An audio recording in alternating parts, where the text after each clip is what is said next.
should be live. Hey,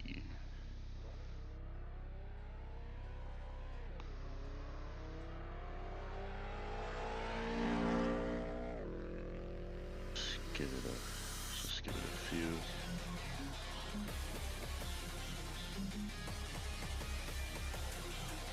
Trying to make sure I have everything set up real quick.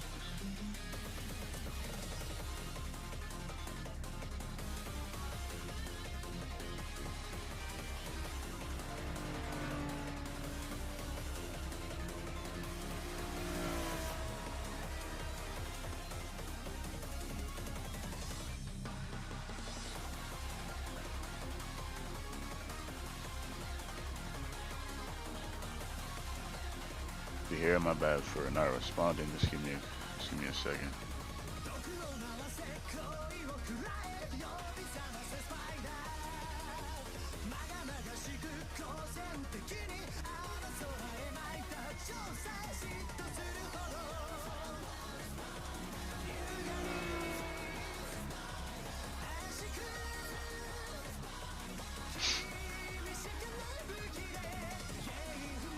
This is Hakone Turnpike. It's a new mod supposedly, so I'm gonna do some driving. I was testing it out before. It definitely feels like different than the Wanda and the Nike version. It feels a lot wider. I guess it looks visually okay. Driving on it, it feels too wide, but it's still fun. So it's good for videos, but in terms of like what I like to do and like pushing the driving, it's not really my cup of tea. And I love tea.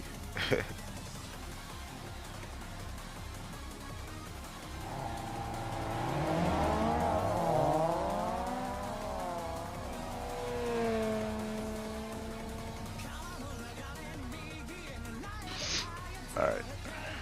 Let's see what's going on here.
Too wide, bro. It does not feel fun. Or at least not the same fun.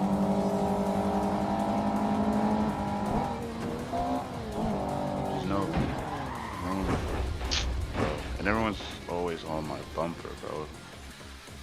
God damn.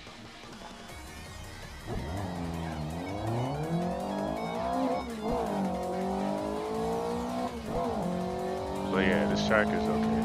It's just, very wide.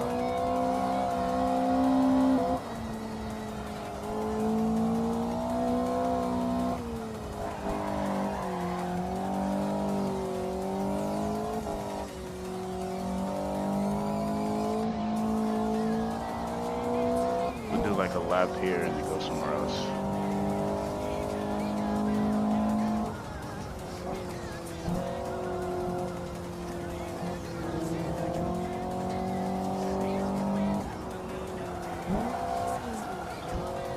I've also just finished watching the next season of MF Ghost. The second season is pretty far. I feel like it's a little underrated actually. I'm actually seeing like, well maybe not underrated, but I'm seeing actually there's people who don't like MF Ghosts, and for good reason. It's the GTA 6 competing against a freaking Huracan and Porsches and all that stuff. It's kind of crazy, but I get the idea. The idea, fire. The way they're trying to like show everyone, fire. The grip to weight, the grip to weight ratio, fire. It all makes sense.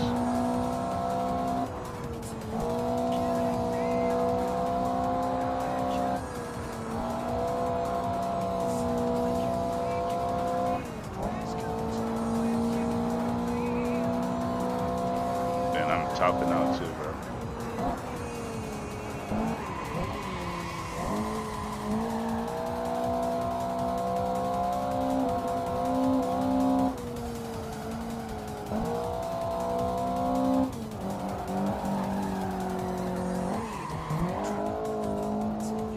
Yeah, I messed up that drift. See, in the other conversion, that corner's a little tighter. This corner just feels way too wide, bro.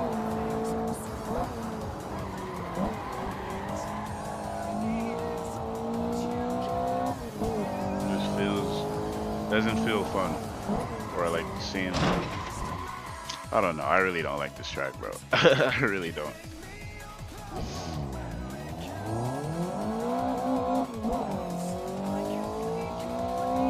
This doesn't like flow the way I want to. This is more like a time attack kind of track.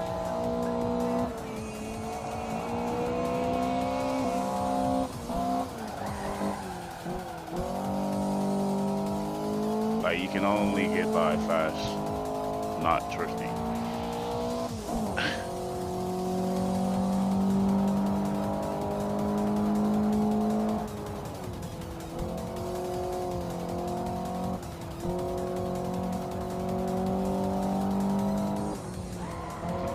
I like to slide the car, so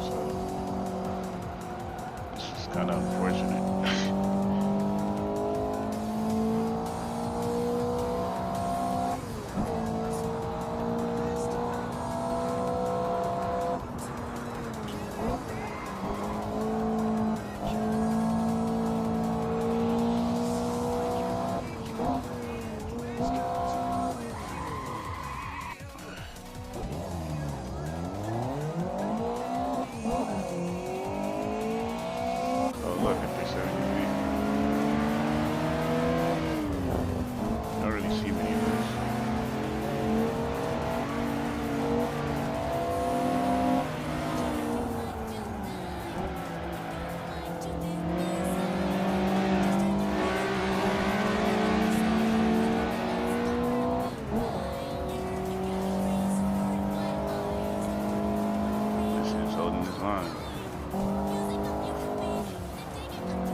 See, like this is not fun. Not fun to me. Like the way you have to manage your grip on these super long, wide hairpins. I mean, not hairpins, corners. Feels very circuit racer-y.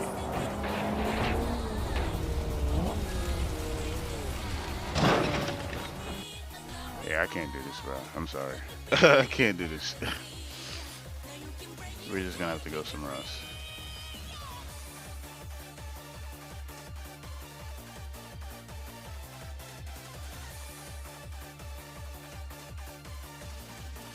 That's just not my cup of tea at all.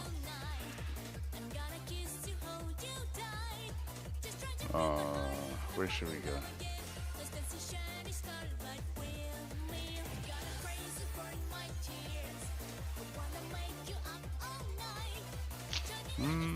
Let's see. Nagao? Maybe. The problem is everyone loves the 8.6 and all that, but I'm using it for a purpose. I'm using the 8.6 as a tool to show the key of initial D, or like carry the spirit of initial D. Not even on like some fanboy stuff, but the 8.6 has always been a part of my technique since like 2011, 2013. Nah, 2013, yeah. I was using it to train my throttle technique since way back then. So that's why I'm like attached to the 8.6 and the RX-7 before I even knew about initial D or anything. I just be feeling the type of way when I don't get, when it's like already taken, all the cars is taken, and I can't use it. I'm like, damn.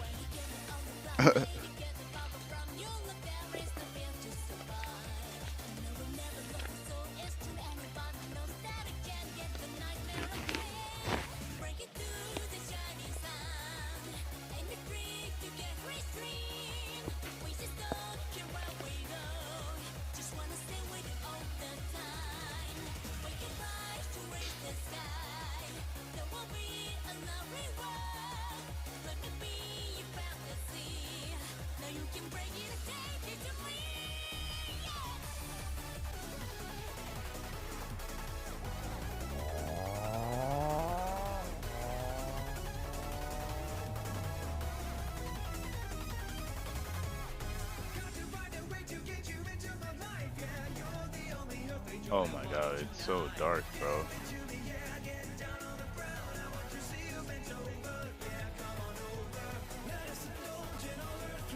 I see how dark it is? Man. Alright.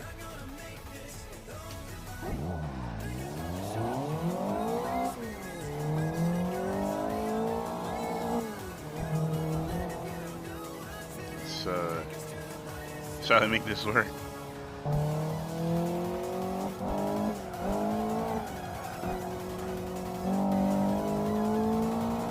Like, I don't mind it being dark, but when I can't see the steering, that's what really throws me off.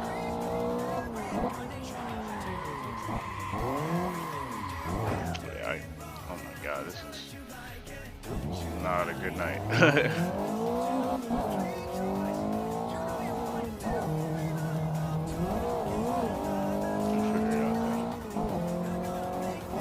Hopefully everyone else is having a good night.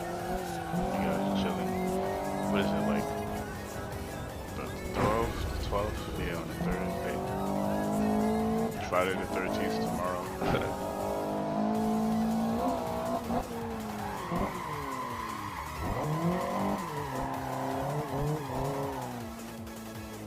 Someone behind me.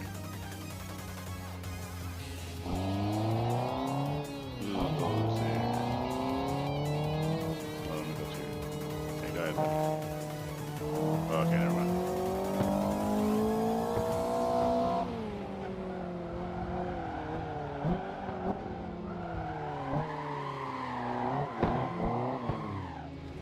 Like, I cannot see, bro. This is so weird. I can see the road in front of me, but I can't see the steering. This is dark as the rest of the car.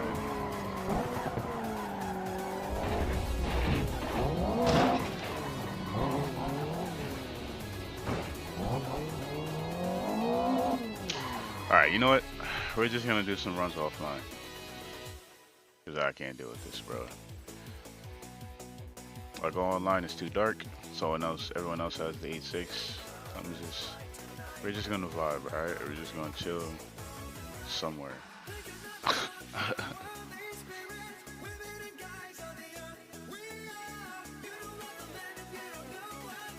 That's actually crazy. Let's do sodomy, actually. Southern Mine, real downhill. Let's go with that.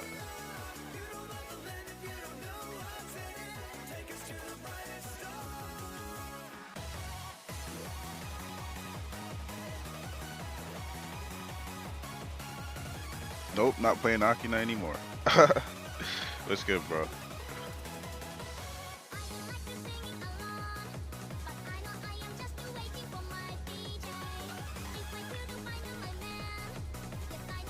Shout out to Dennis.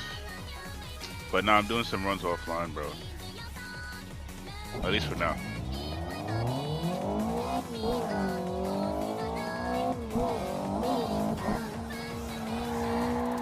Easy to see, and I can use the 8.6. Wow, aren't we chilling right now?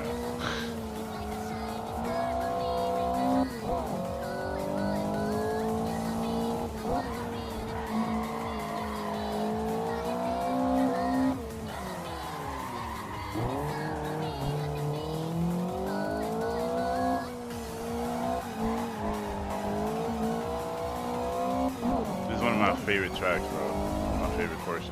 The flow here is so fire because the corners are like kind of more unorthodox, but they just flow so smooth, bro.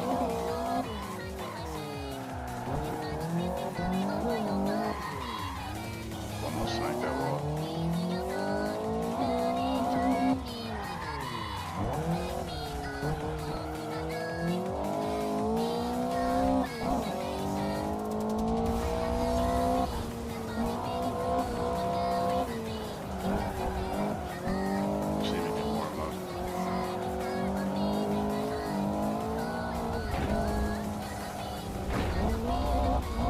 Tabs here.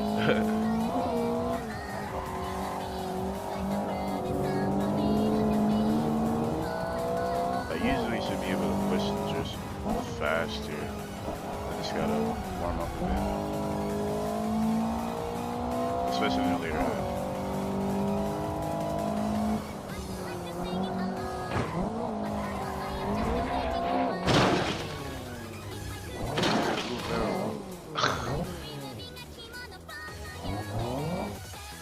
Whoa, what the hell?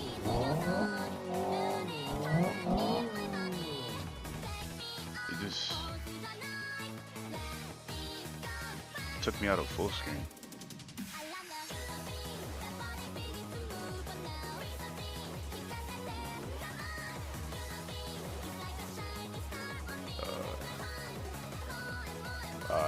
I don't know what that was.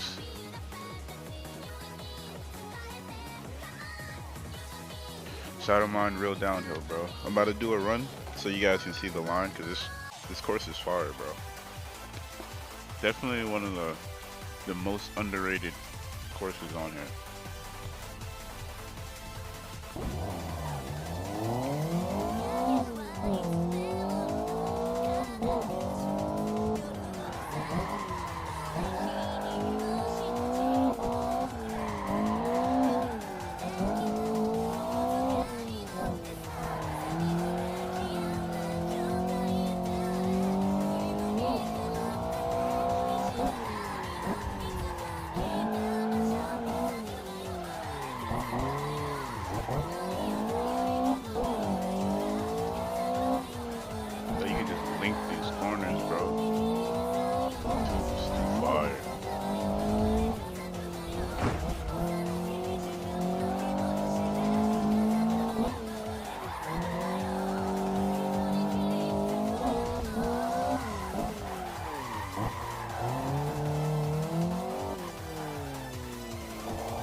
Yeah, bro. Yeah, that's it, bro.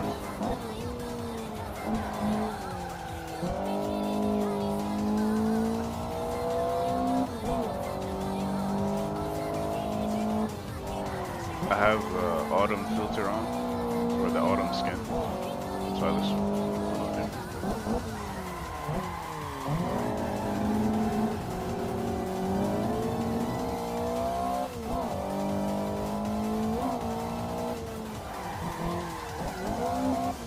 Oh, I didn't need to shift down.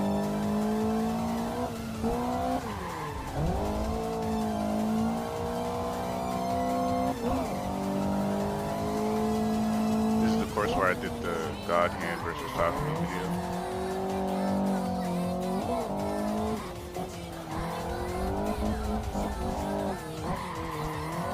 One of the favorites of mine. Oh, I did not do that.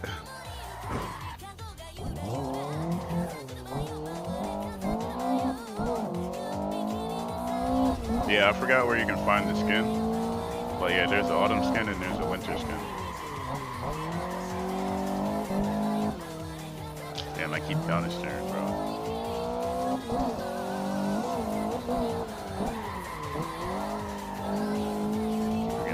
need to.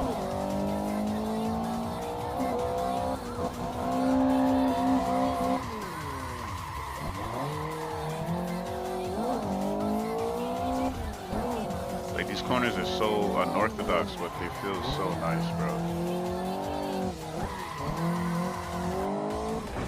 That doesn't feel nice.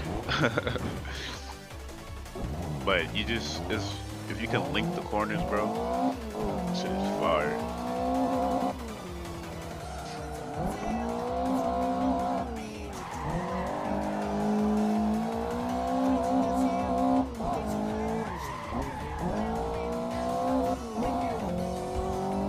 Alright, let's try to get a better run here.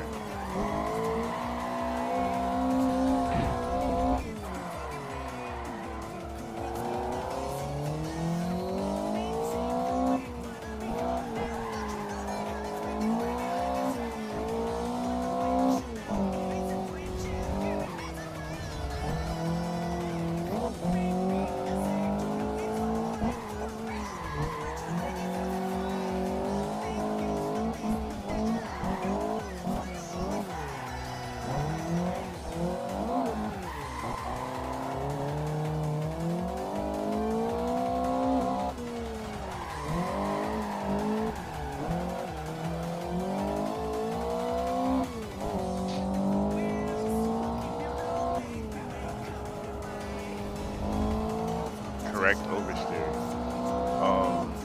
It's more of in the gas. So let me give you an example.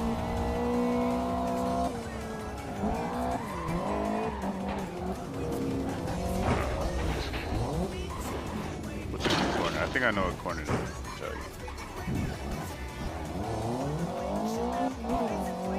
But when you're correcting for oversteer, don't fully turn the analog stick to the one direction.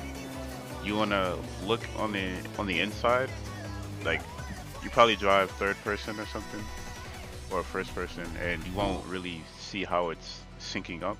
But if you go first person and you steer, you see if you go fully lock to lock, it'll take time to get there, right? But when you're driving and you're counter steering, you want to pretend your finger is the wheel, right? So if you're hitting the corner and you're drifting, you don't want to fully spin it back. You want to move it just slightly, just to trying to get it back to the middle. Because I know, like when you get intense and you're doing runs and you're like probably sideways in a drift and you want to counter steer, you would have a tendency to like fully move the stick all the way one way or the other way. But what you want to do is think about the wheel turning, right? And move the stick slightly over to where you feel like the hands are going to try to turn back instead of fully yanking the steering all the way. Because you won't always fully yank the steering in a real drift. You get what I'm saying?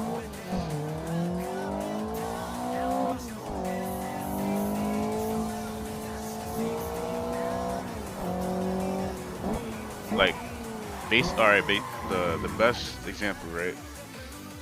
You want to think about the analog stick as in how fast you're turning the wheel, not the full travel. So if you want to turn as fast as possible, move the analog stick all the way in the direction, and that should be as fast as you should be able to turn the wheel.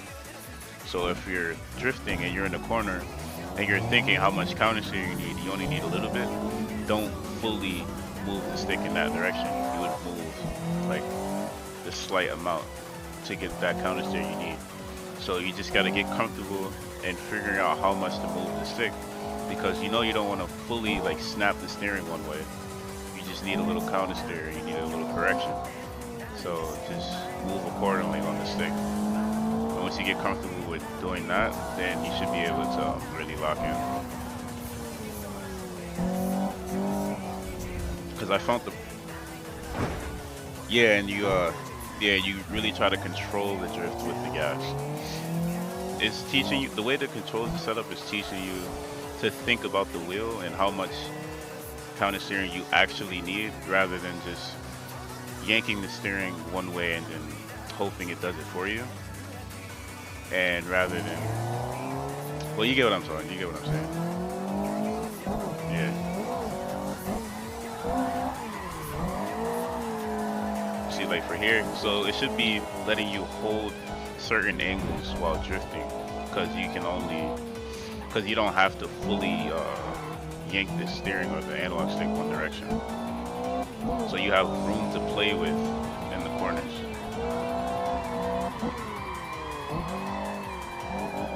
And then you filter out the rest of the correction you need with the gas.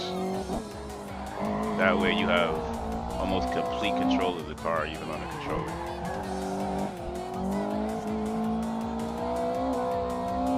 See, I can move smoothly, like a little more. It looks fast or whatever, but it's a lot smoother than most controller settings. It's not as fast as people think. People think that it's twitchy. That's just me. I have a bad habit because all the time I've been playing with bad controller settings.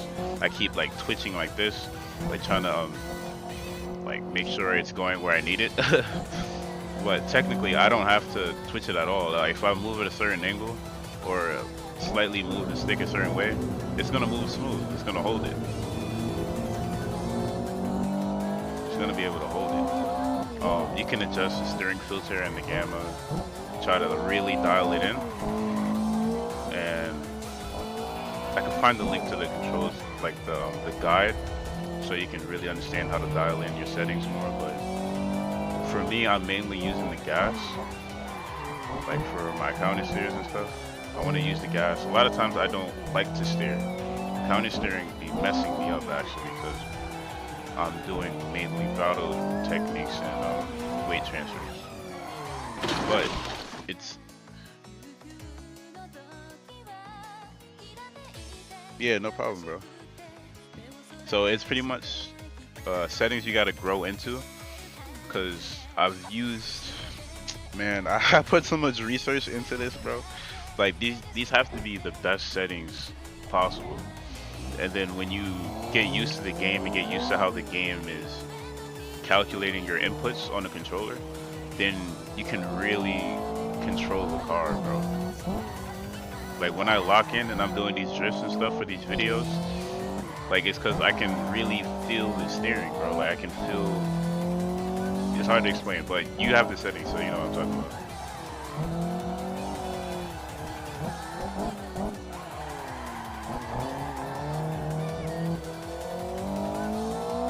And I don't know if you noticed, but you can also let go of the analog stick. Like if you're drifting and you let go of the wheel and letting it spin back and you step on the gas to catch, like you can do that. A lot of times you can see me drift and I'm not steering. I'm dead not steering.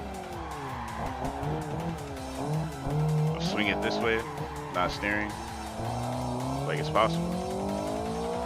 On regular controller settings, you can't do that.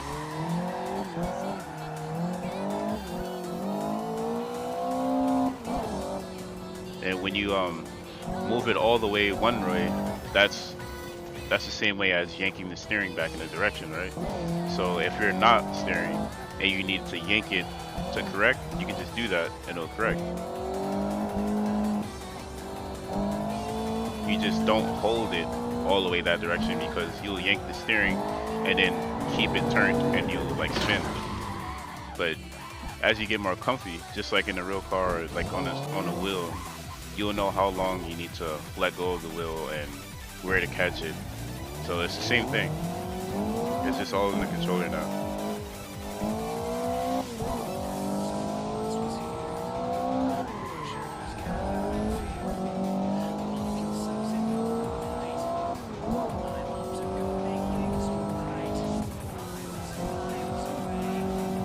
Glad you like the setting, bro.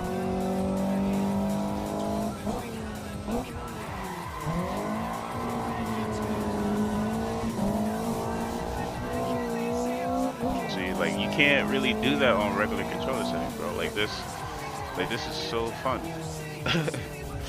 You just gotta get used to knowing how much counter steer you need, just like you would normally do, and you're golden, bro. Of course, there's some more fine tuning or whatever you need to do for each individual person. But overall, I feel like this is the best you can get, and without a script too. Maybe with a script, you could take it to like a perfect level if you don't feel like diving into like all the settings and stuff. But as a baseline, I feel like this is as close as you're gonna get.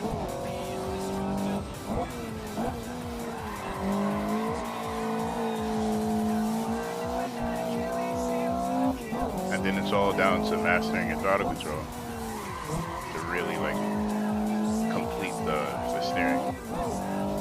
Exactly, yeah. That's exactly what I was trying to make it do. Because my specialty is throttle control training. That's how I was able to. It's part of the. That sounds crazy. It's part of the Fujiwara zone equation that I've been doing with the sim racing drift Bible. Because, like, you gotta. I don't know. You need full car control, and if you can master the throttle, you can manipulate your entries exactly how you want. The steering is just a guide, and just you know what I'm talking about, bro.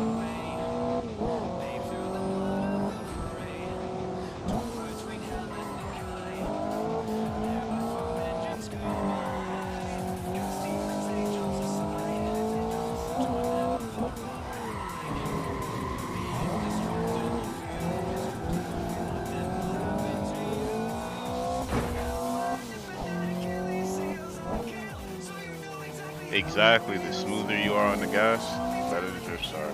And that should teach you, like in real driving too, like on the sim and stuff. Like you definitely need throttle discipline. It's not about just, oh, I'm sideways, I need to overcorrect and I need to fully counter steer or something like that. Nah, you can manage your drift just by holding the gas. You can stable out the car and just stay on the gas, and it'll hold around the entire corner. You don't even have to steer. You just have to master your throttle control and your weight transfers. Once you get that down, you literally don't even need to steer. You just need to throw the car into the corners and you got it. I'm pretty much training you without you even knowing it.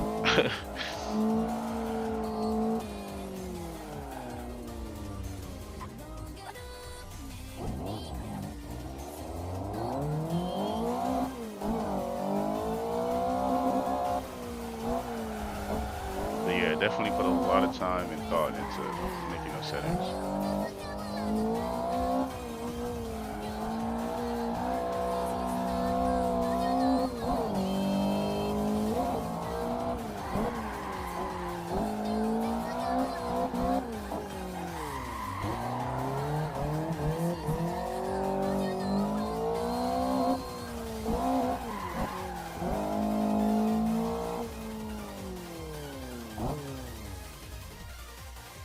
He was going to the walls and everything. Yeah, man. Yeah, just that's something like you just give the controls like just a little time, and then you'll start to see what I'm talking about. But yeah, it's yeah, it should help you.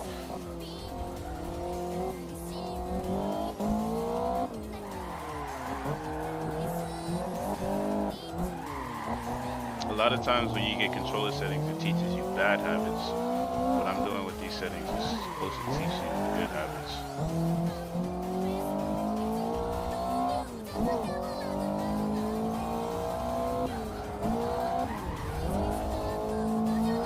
Like you shouldn't be able to immediately turn left and right. Like you see like the famous controller twitches, you know, when you're looking on the wheel, or like when they're driving in the front of the car and the wheel is like twitching like crazy as you're steering. Like the controller shouldn't be doing that. So I had to dial all that in, bro. Without a script, I had to figure it out.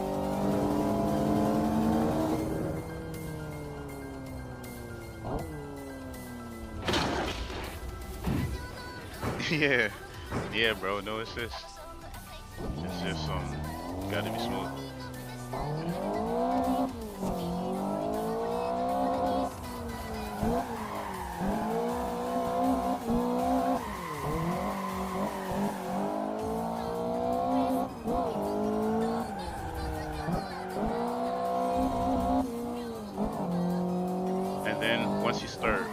you're getting in tune, then you can start paying attention to other things like your RPMs. What, like, when you're getting around corners and you're smooth on the gas, you realize you have more room to play with, and you can push the RPMs at the best time to get the best exit. So you can be holding a drift or holding a slide, and then wait to hit the high RPM. Like, you don't always have to bang the revs, or like when people think you're drifting, you gotta be like banging like this or something when you're drifting. But you don't need to. You just need to control and hold the slide, hold the oversteer, and get your. It's just another way to get the car to travel around the corner. So when you're at the top of your revs, you're getting the most acceleration out of the corners. And if you use it at the right time, you get the best possible exit. So it's just more and more things to think about as you get more comfortable with controlling the car, and more comfy with your inputs.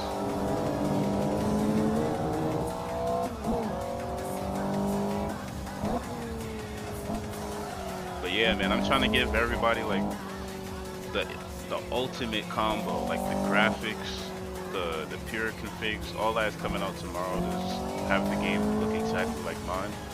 I'm only using an RTX 2060. I used to use a GTX 1050. But I'm pushing this thing. Like, this laptop only has 6 gigabytes of VRAM, bro. And there's people out there with 3070s, 4090s, with making videos and stuff. And I'm like, yo, you guys can use what I found and the resources, like the stuff I'm doing to push this GPU to take your GPU to a whole new level. Like, and there's that level, and then on the control settings, people think that it's impossible to play Assetto Corsa on a controller. So I took it upon myself to do my research and dial in what the settings mean and figure it out. And I've looked countless videos of how the steering is. I looked at DK's hand when he steers, when he's running that gun side. Like, even these controls, people might think it moves fast, but if you're an elite driver and you look and you watch DK drive, his hands move pretty quick. Like, I don't think my hands are moving that much faster. Like, in the game, it doesn't move that fast, like compared to how normal controls would be. It doesn't move that quick.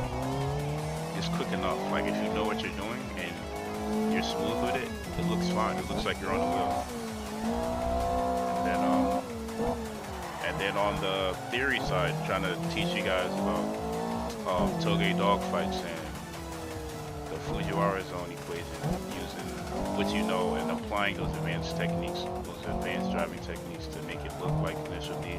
So I'm giving y'all like the entire complete package into using the simulator to live out your Initial D or sim racing dreams on the Toge, making it look like Initial D with the visuals, with the driving, teaching the racing mentality that they need to have to actually drive like them in Initial D, and hoping it helps everyone around the world, bro. Like, I don't even care about being the fastest. I don't care about, like, I'm literally just living the dream through the simulator and helping everyone get the best experience that they can.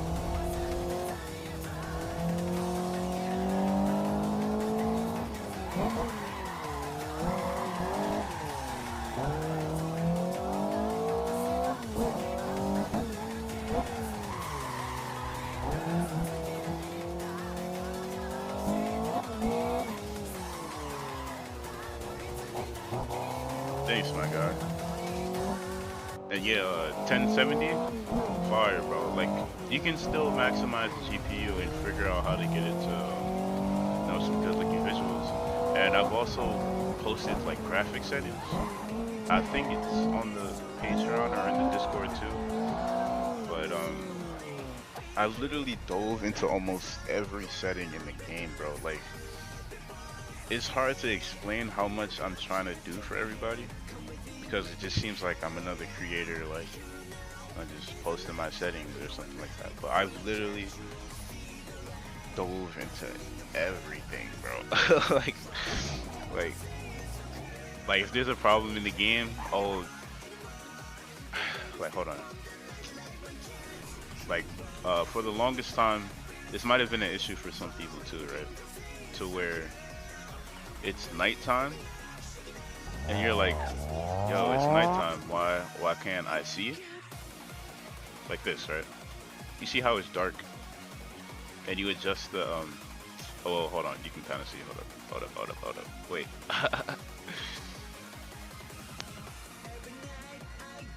Okay.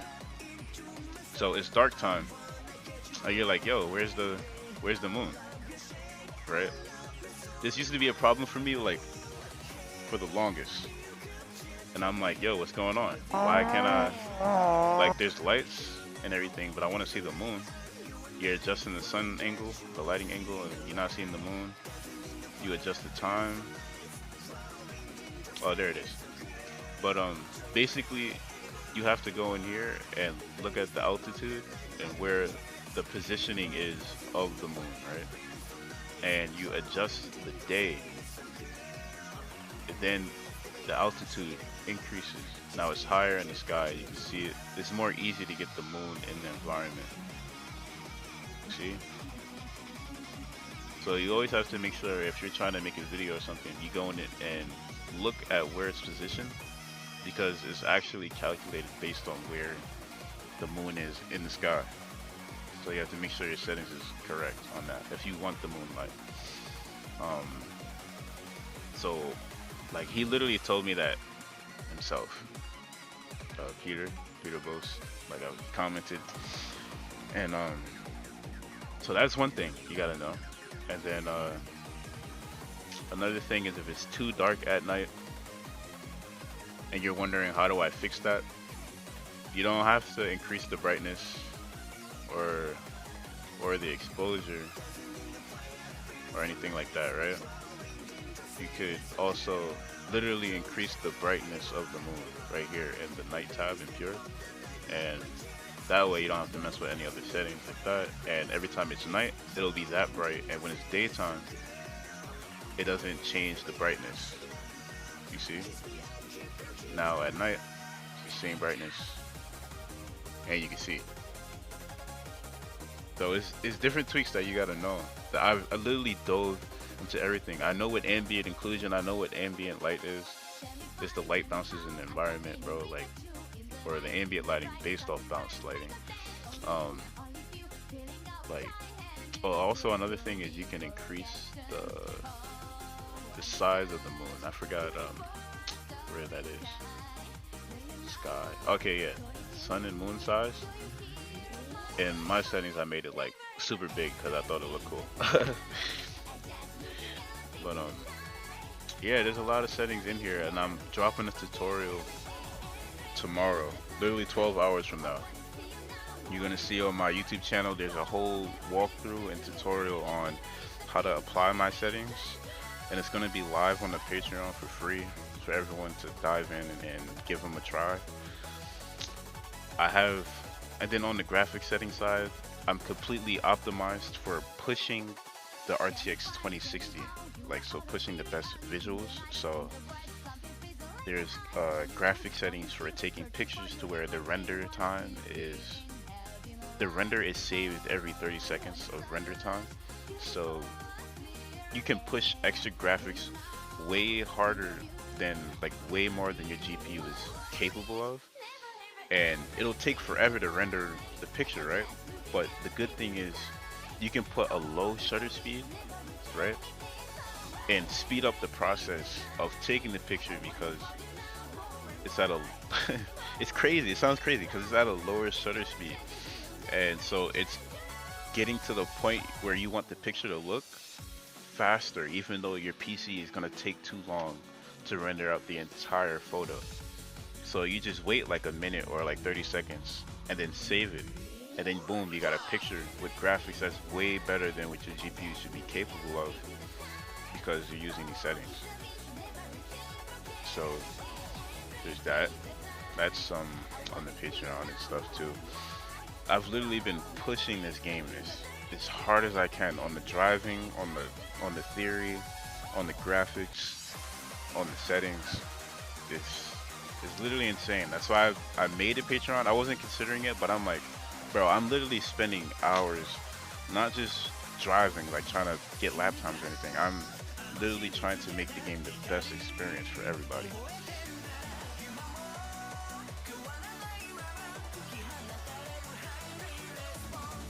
Also, AMD is okay. Nvidia, I would usually always go for the 4070 is fire. 4070 Ti Super free. Um, 4070 is fire. Intel just dropped a GPU, or they're coming out with a GPU. I think B28 is what it's called.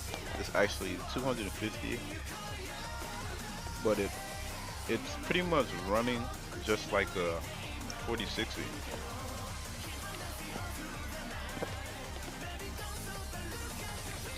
It's called what's it called? Well, it's like about 160 watts to 170 watts of power that it's using, compared to like about 120 watts or 130 on the 4060. But it's pushing about the same performance for way less, for only $250. And the big kicker, the big thing about it is it's 12 gigabytes of VRAM. The 4060, I think, is only 8 gigabytes of VRAM, so it's like game changing, bro. So Intel is definitely coming to the market and helping out on the PC building side. But the only thing is, you know, it's Intel, so it doesn't have DLSS. It doesn't have all that unless the game is, you know, the game is letting you use it on multiple GPUs or whatever. But that's another thing. Intel has its own upscaling called EX something. It's like they have their own upscaling method. But of course, you know, DLSS is like top of the line, and you probably won't be getting that for most of your titles on that GPU. But solid choice, solid choice. But of course, you know, it's always the safe bet to go with NVIDIA. But it is not always the safe bet for your pockets. Especially with its popularity. But now, since Intel is breaking the market, the prices on other GPUs hopefully might even come down, bro. It could be a positive shift in the market, but we'll see. And thanks, bro. I really appreciate it, man. I'm literally trying to do this for you guys.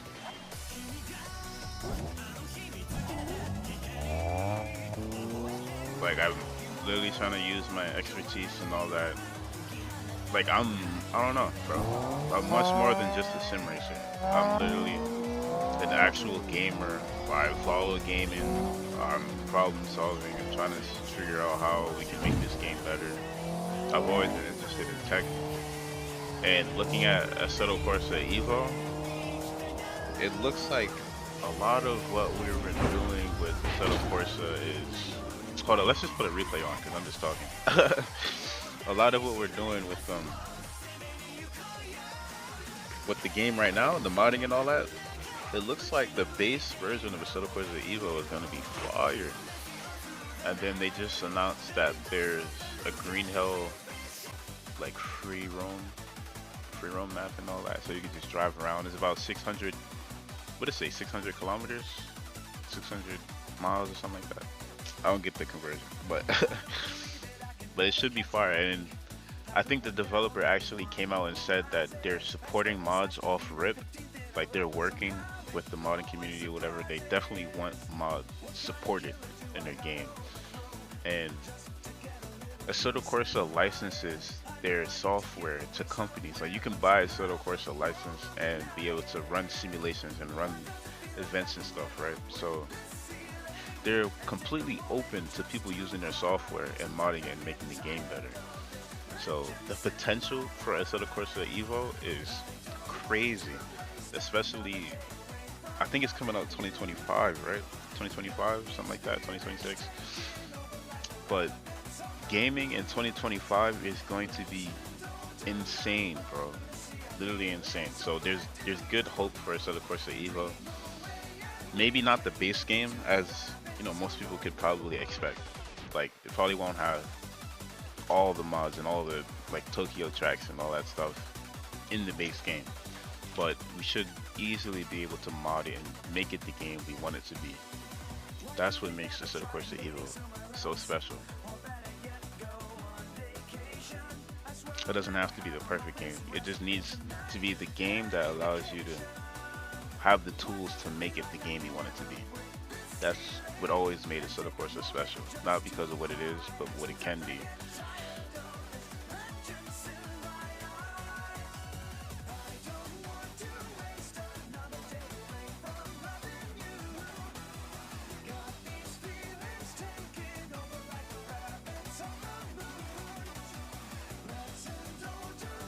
You know, I was low-key hoping that they could send me a copy or something like that, or let me like test it out or review it, but I'm not that big, bro. I'm just a small channel.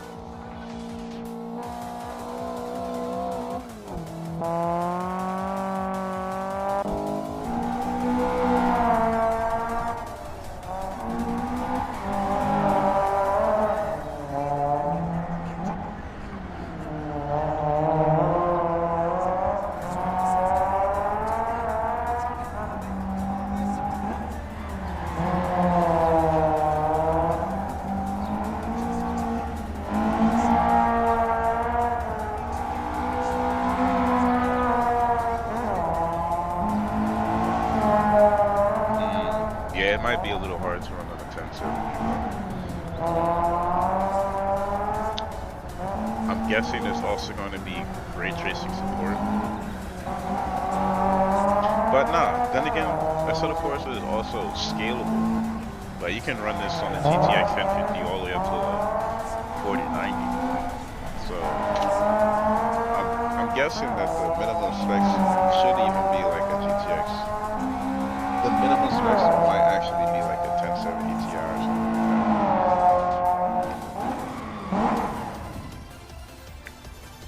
that. I bet you your GPU might be the minimum spec.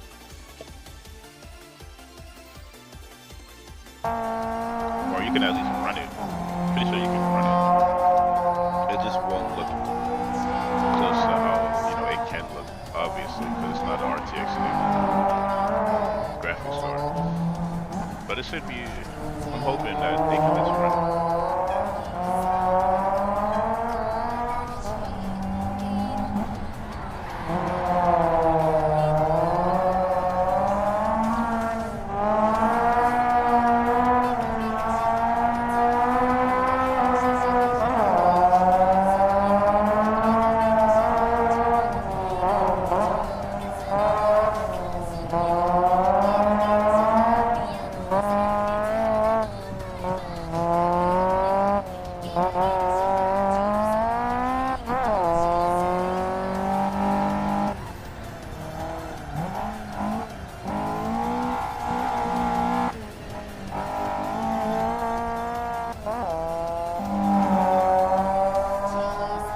Exactly, yeah. Like, logically, you would think the baseline would be a 20 series, but I think, given that Assetto Corsa is usually, like, so customizable or whatever, they probably want people, even on the low-end spec, to be able to run it just without any, like, visual settings or anything. That's one complaint that I have with Assetto Corsa, or like PC gaming in general. That's why I don't want Gran Turismo technically on PC, because the way it'll look would vary so much. It would just feel disrespectful to the vision that Polyphony Digital has in terms of always, like, the vision and like the legacy that they have of always pushing the hardware and pushing the visuals and being like at the forefront of everything. Like, even in Gran Turismo 7 right now, you can run the game at 8K. You can run it at 8K on console, bro, on the PS5 Pro.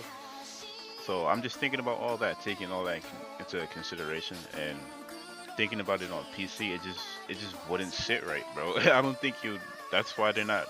It's been years and Gran Turismo hasn't ever been on PC. I think it's just been like that for one of those reasons. That's probably one of the big reasons about it. Just it would just be so problematic, bro. I was even surprised that they got GT7 to run on PS4. Like, that was insane. I didn't even think they were gonna do that, but it's not like it looks bad and PS5 looks way better, they optimized it for both because they wanted the experience not to look too different. The only thing that's different on PS5 would be like added ray tracing and stuff like that, but it doesn't, it's not a whole like big drop in fidelity in like the car models and stuff like that. So it'll be hard because how are you gonna run something with that high polygon, that much detail on like a 1050, you know, like a 1050, 1070 on PC? It's just not gonna run. Like, I don't know, bro. And even in the Assetto Corsa on PC where we're doing all these mods, the best mods or whatever, the high quality ones are ported from Gran Turismo. Like no matter how you want to look at it, think Assetto Corsa is better and everything, you can't get where you need to go without Gran Turismo. And of course the dream would be able to have it on PC, but what they've been doing, like they're just state of the art, bro. Like they just can't have their game on like a marketplace that just fluctuates so much, and like the, I don't know. I guess you get what I'm saying. That's why when you get on PlayStation, you can spend hours on a Assetto Corsa trying to dial in your settings, trying to make it look good. Then you turn it off and you get on the PS5 and you boot up Gran Turismo and it looks beautiful, bro. Like they put so much work into that.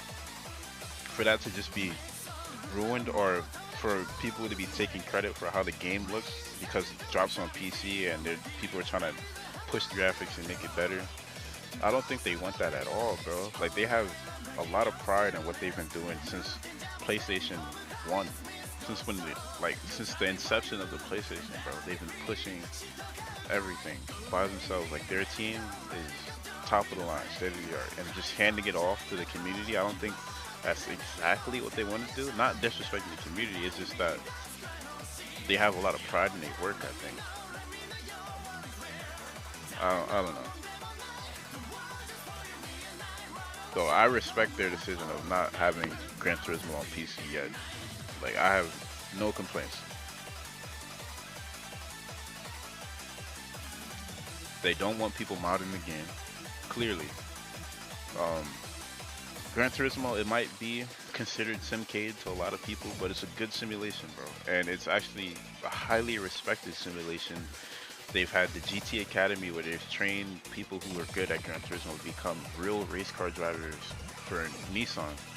Like, it's respected around the world. Gran Turismo was in the Olympics.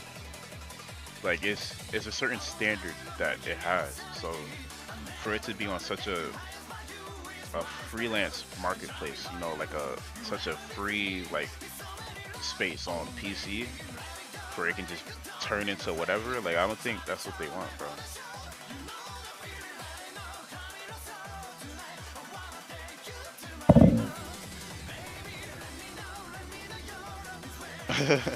You don't like SRP? Yeah. I mean, but it's fun to just go for like chill drives and shit. But I gotta turn this down because this car is dumb loud.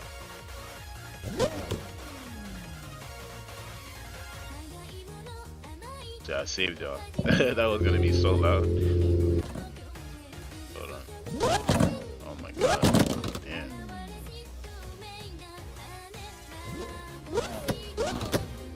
Why is it so loud?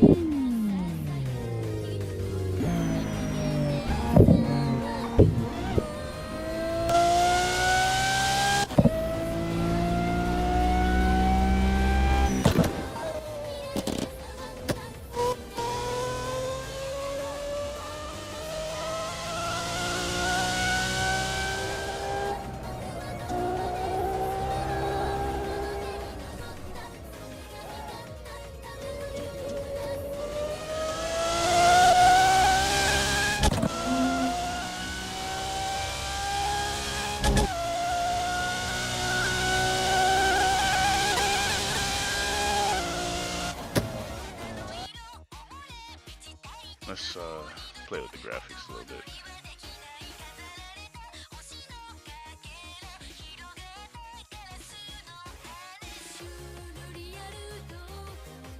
Throw the Wandong filter on.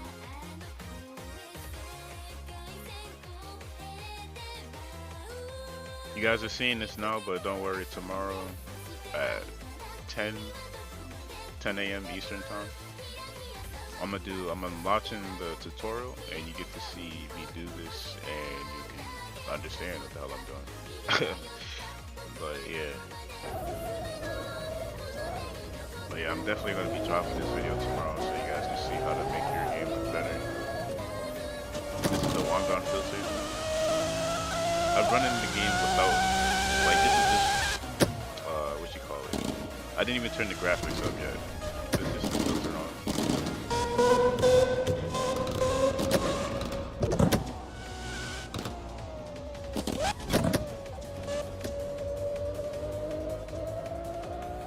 Then let's, adjust this real quick. Scatter clouds, time of day. Oh, rip. Yeah, I didn't have to see that.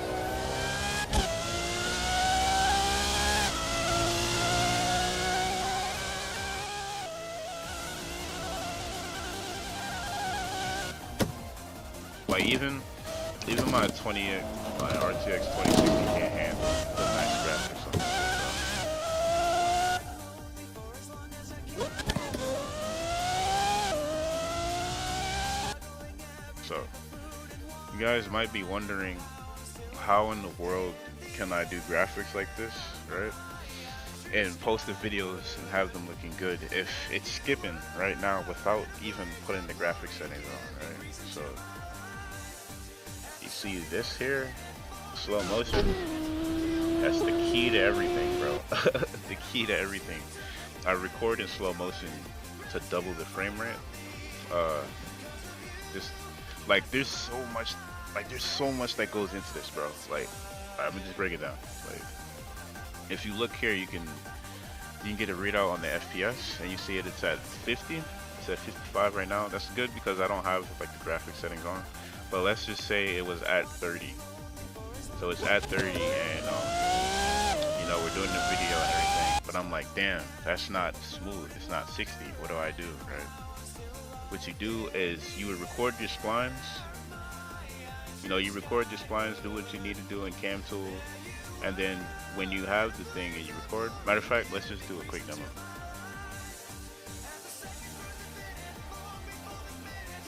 So I'm in here. Let's sync it. I'll hit record.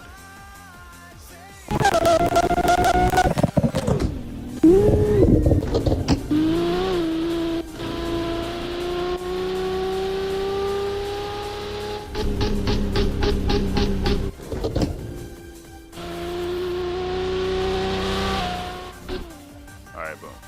You got that, right? Come back.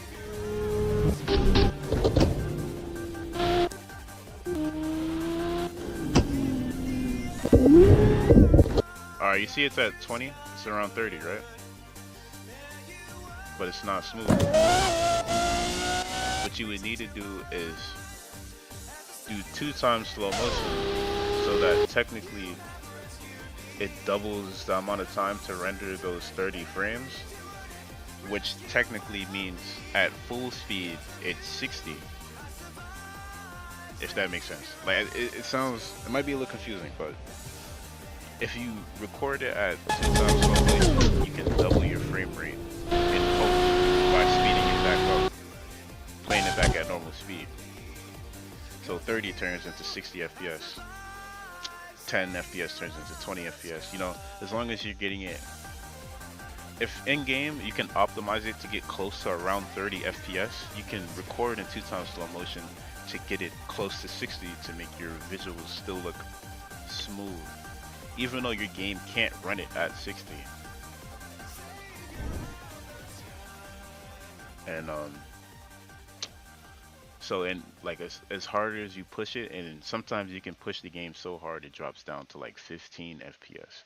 So how do you get it to 60? 15 times 4. 15 times 4 is 60. So you would need to do 4 times slow motion, and then, well, as you're recording, and then play it back in post to get it to 60. you would have to speed it back up. And of course, right now with the cam tool, once it's not a stable frame rate, when it's not locked at 30, when it's not a stable frame rate, you'll see twitches and stuff in the cars. But if you have a GPU that's not, at its full occupancy in the GPU or the CPU, it should run smooth. Especially if you have it capped at a certain frame rate. So you can take advantage of that and by using slow motion. One like downside about using this is once you pass 2 times slow motion, there's no more sound, right? So what I tend to do is I'll do a dry run and I'll just record like without graphics at regular speed. Just record so I can get the audio. And then depending on how the FPS was, I can use the multiple like the slow motion multiplier, whatever I need to get it back to 60 FPS. So I could be sitting here 2 minutes, 5 minutes, 10 minutes even, recording a video just so I can get it to look smooth with the updated graphics on my GPU to push it. So, like, there's a lot of time, a lot of math, a lot of stuff that goes into making the videos the way it is to push it to get it to a standard that I know you guys would like appreciate. And even though my laptop can't handle it, like this is a gaming laptop, bro. Like with an RTX, it's a very capable laptop. But the thing I'm doing, like how I'm modding it and modifying the game, it's pushing it to its limits. That's why even without upping the graphics or anything, it's at like 26 FPS right now. It's not even like I didn't even do much to it. I'm on the gaming preset that I have for it at 720p. It's not even a full window. It's full screen right now for you, but it's literally like just a portion of my screen that I'm looking at right now. And so I just used my bad. I just used this to push it as hard as I can, bro. Just to make sure you guys can see like how good the game could look. So I'm like, I've been doing this since the GTX 1050, right? Pushing the game and making the visuals. Like if you look back, it probably, well, you can tell now. Like since I've been making so much newer videos, you can tell.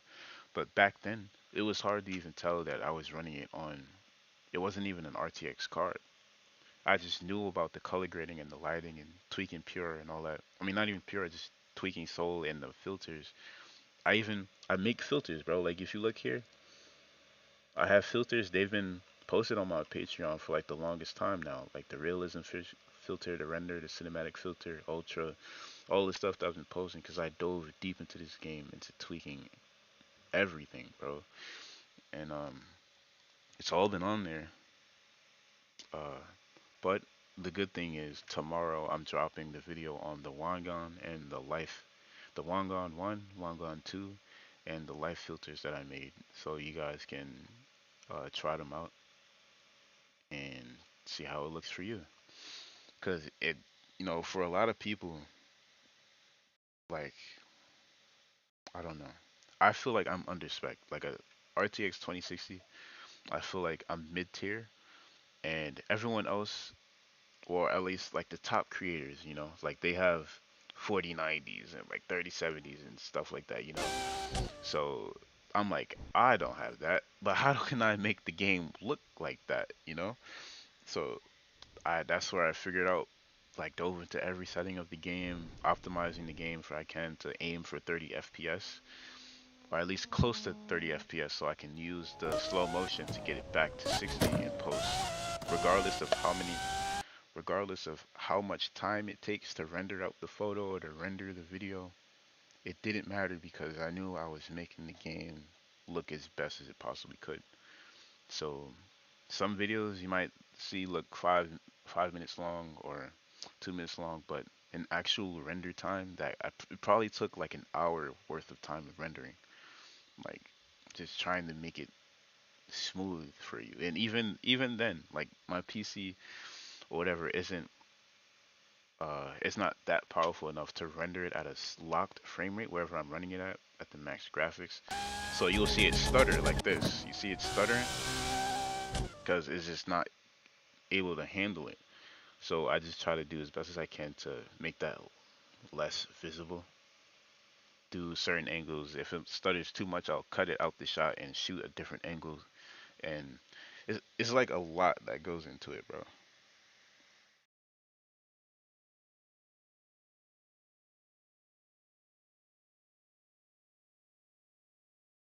Uh, you went back to pure. Yeah, it's demanding now, bro. That's why I was a little scared about the pure update that they did. Like it looks better, it looks nice. But I'm like, damn, I'm already pushing my PC as hard as I possibly can. And the pure update's supposed to make it look better. I'm like, unless it's optimized or like like better optimization, I don't even think I can fully make use of it. Eventually, I'm gonna have to upgrade my PC to like a 30 series or 40 series just to be able to keep pushing the visuals for you guys. But like that's why I'm like the next update, the next graphics release I'm doing is gonna be free for everybody because like I'm maxed out. Like there's nothing more I could do, bro. Like it's like that's it. That's all I could do out of a GTX 26. I mean RTX 2060. This is as much as I can push it, and it should be helping anyone that has a higher GPU.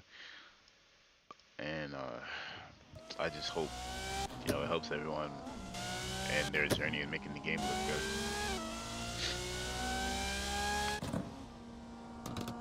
But yeah, thanks a lot, bro. Always appreciate you jumping into lives and watching me race and stuff, bro. I be putting a lot of work into this. A lot of work. Probably more than I should, but it's I don't mind, bro. Like I love technology, I love racing, and I've always been trying to do stuff for the community since like Gran Turismo 5 back in 20 like 14, 2013. The sim racing community, the Toge community, joining teams and stuff like that. I've been trying to assist and help and learn the ways of the Toge and all that for the longest time. And now I just feel like I'm in a position where I could try to give back. And that's why I wrote the Sim Racing Drift Bible. I'm doing these graphic settings because I dove into technology and computers. I know a lot about computers. You wouldn't even think that. You wouldn't even think that I actually know a lot about the GPU and all that stuff that goes into computer gaming. I'm not just a sim racer, and I'm using that to try to give back to everybody and make everyone's experience better.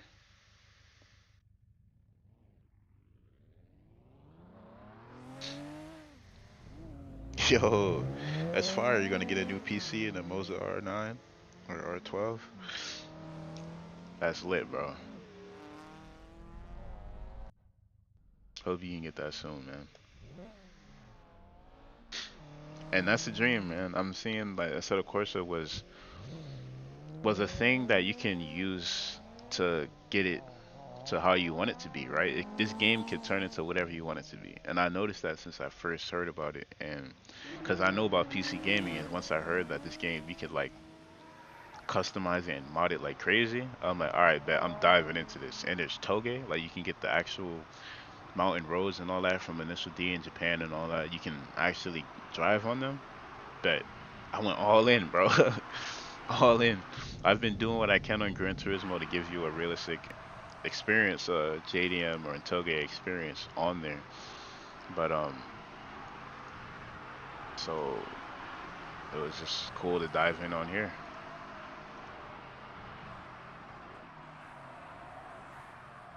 And I'm glad like a lot of people are being able to live out their sim racing dreams on this game, man. You can literally put yourself in an initial D world and have fun with your friends online. Like that's fire. I was wondering why it looked like that. I was on the wrong filter. Alright,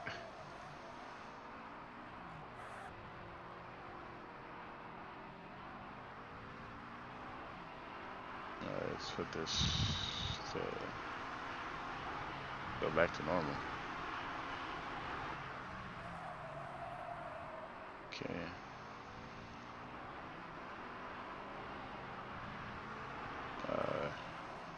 Where's the okay? We'll go to run there, I think. But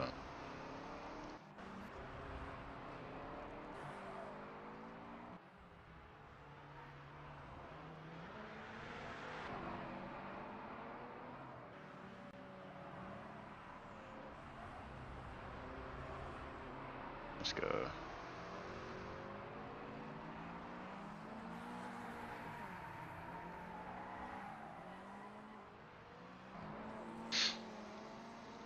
Thanks, bro. It's like it's really fire to hear that, man. I'm just glad, just able to inspire somebody, you know. At least I'm helping somebody, you know.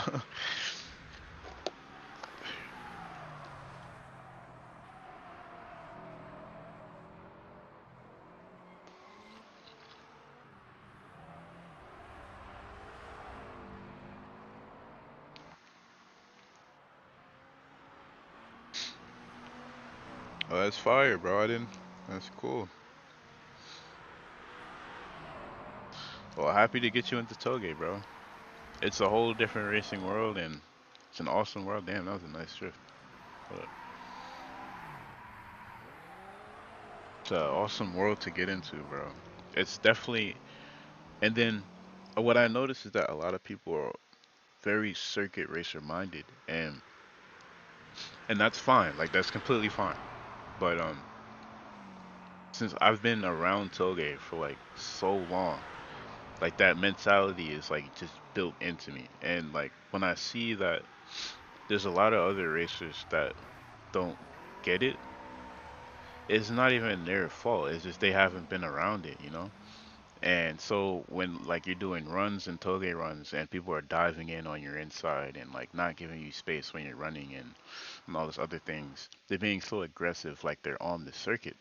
Like they're competing. Like I don't know what they're competing for, but I'm like, yo, this is the toge. Like we're in this simulated world on Akina, for example, like Initial D, you're driving with your friends online.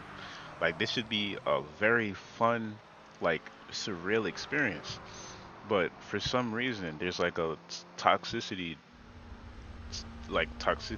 part to this online. Like most famously, you'll see it like in some Toge Life servers. Sometimes you'll run into somebody who just doesn't care, or like just and it like ruins the run or whatever. But it's like, man, this could be so cool if everyone was on the same wavelength and didn't really care that much about always trying to beat the world record and hit the fastest lap times and actually just enjoyed living this simulated Toge Initial D world with your friends. Like, people should just hone in on that, like, and really enjoy that instead of, you know, like diving in and falling victim to the pressure of a competitive environment when this should be fun. Like this should be like, yo, everyone should be like getting on, booting up Assetto Corsa and be like, all right, I can't do this in real life. Like go 60 miles an hour and through corners and go crazy and all that. Let's get in here and have fun with people online and let's race together on a toge. Let's pretend we're talking to me, bro. Like let's, but then like it's a simulator, so you would have to do that in an intellectual or like a mature type of way. Like you won't just like crash into everybody or like do blind detection like you know like there's a certain way you have to go about it. It's not an arcade game, but it is based off fiction and reality. We're on Akina and stuff like Initial D and Takumi and everything, but it's a simulator, so you want to have a real life mentality when you approach it. When you're doing toge runs, it's cat and mouse runs in real life. You notice that in real life, right? You look at real videos, it's usually just cat and mouse. They're not competing to get to the end of the road first. They're It's a lead and a chase. If you get gapped, you get gapped. If you stay close and you keep up, you win. Like that's what it is. And I don't know, bro. So I'm glad you started doing toga in real life in your Civic, bro. As a car enthusiast, it's always good to have fun with your car, bro. Well, no matter what you're doing, of course, be safe. Please be safe. But it's good that you're able to enjoy your car, and it's a spirited drive. That's fine. Um, but just have fun with your car, bro.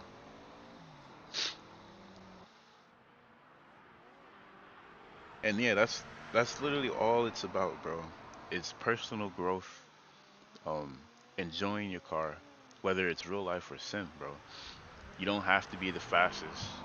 You don't have to be the best. But learning and improving and growing as a driver, as a person, is literally all it's about. Enjoying the spirit of the drive, the spirit of the dogfight, the tailgate, like all this stuff. It all applies, bro.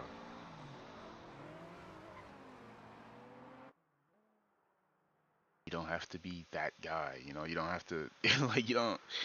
I don't know. You don't always have to be chilling, racing with somebody, or just a spirited drive around the mountain pass, and then you see a quote unquote opening and just dive in, and then you hit someone, and then in real life you could have just killed somebody. Like I always think about that. Like when I'm racing, I've always had like a real life perspective on the runs because it's supposed to be a simulator.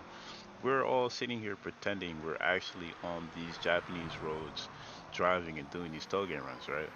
So just do what you would do in real life if you have that capabilities, if you have that skill level. Of course, there's room to practice and train in a simulator and test things that you wouldn't do in real life. Sure, but to disregard that it's a simulator and you're trying to that's based on reality, and just keep doing arcadish and fantasy kind of things all the time, it ruins the fun for people who really think who really enjoy it as a simulator and try to improve and you get what I'm saying. Like it's a time and a place.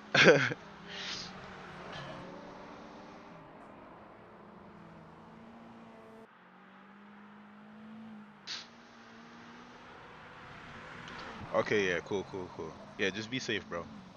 Definitely the general rule is about like 70%. Uh, don't push on a blind corner. Make sure you don't double land. Uh, if you drive at night, keep your headlights on.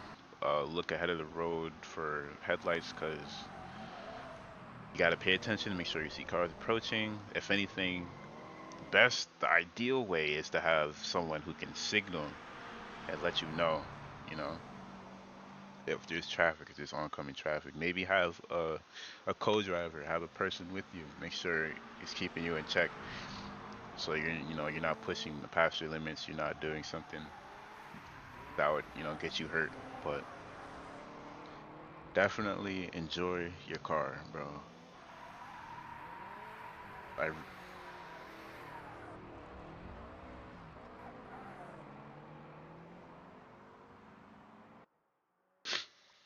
oh yeah, the crash models, facts. I can do that, but I've already have that mentality like built into me, so I try not to. I don't know. Um, I don't need it to teach me the discipline I need to understand how to attack if it was real life, is what I'm trying to say. Because I've been trying to drill that for like 10 years now. But it's still fun. Like, it's still fun to have a damage model and see you freaking crash and like die in a simulator. But uh, yeah, I might even try BMG sometime, bro. For sure. But I just love this shit, man. And when I found the Assetto Corsa and using everything I know to push this into into the game I want it to be, into the simulator I need it to be. Not even just for driving, bro. Even for rendering pictures, I dove into all the settings for taking pictures because that's what I've been doing in Gran Turismo with the behind the escapes and pushing the graphics and making Gran Turismo look more realistic. Started doing that in Assetto Corsa, And no, when I came with the photo mode, I even have settings on the Patreon that optimized for the best visuals and the most picture quality that you can get, like the cleanest picture quality using upscaling. I think this game only has FSR, unfortunately, but there's upscalers, there's different graphic settings you can use and tweak to make sure you get everything anti-aliased.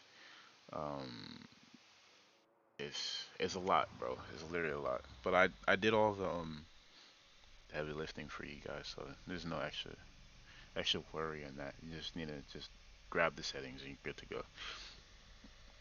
But for Beam and G, that would be tough. Beam and G would be fire to get into and like see when you crash and look at how damaged the suspension is and all that and dive into that world, and that's cool too. But for right now, I think I'm good with Assetto. I'm good with Assetto for right now.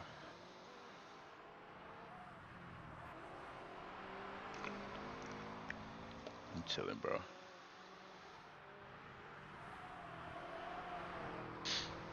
Nice, man. I'm kind of I'm hit or miss with Irizaka. I don't like the updated the updated downhill, like the driving on it. I don't like driving on it, but visually it's stunning. Visually it looks nice. Then the older version of Irizaka doesn't look as pretty, but it's way more fun to drive on there for me. And then I actually like the uphill at Irizaka more than the downhill. Not not running the downhill reverse. I'm talking about the other layout, like the other road that you take uphill at Irizaka. I feel like that road is a fire uphill. I don't even run uphill that often, but the road is beautiful. I think I have a video on that somewhere on my channel, but it's definitely fire.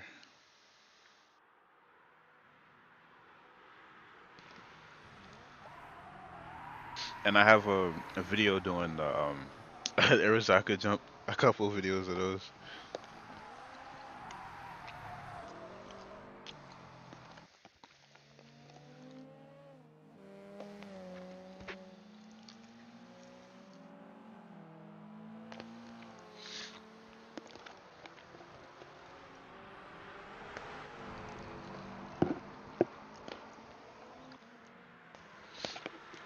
Oh shit! Hold on.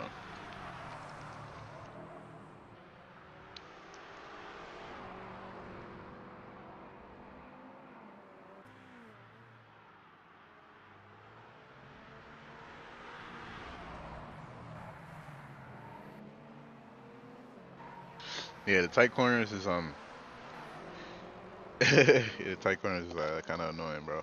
It's a lot of work for sure. It's doable. It's just I don't know. I don't like how it was modded.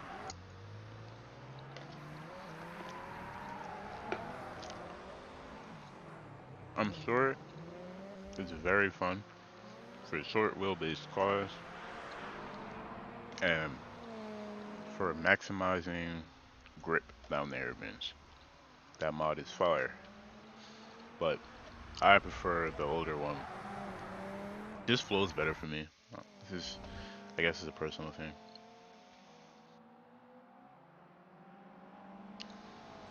You want to see the jump?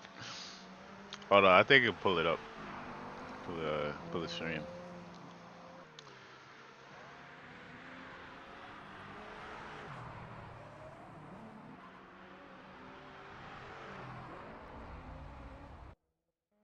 Let's see.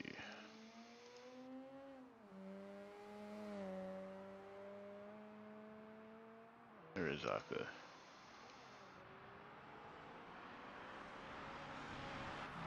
Damn, I can't use that video.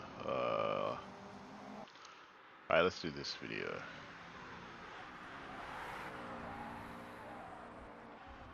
Hey, sorry for interrupting.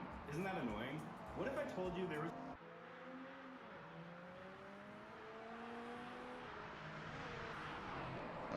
1 second.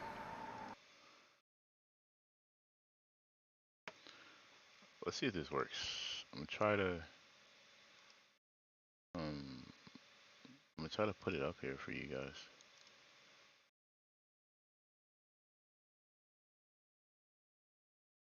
Hey, there we go, there we go.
Yep, there's that.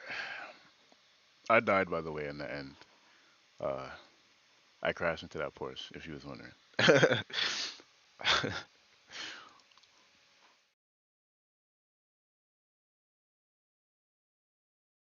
um, I'll show you this video. I just can't play it because it's copyrighted. Um, there's another video I did.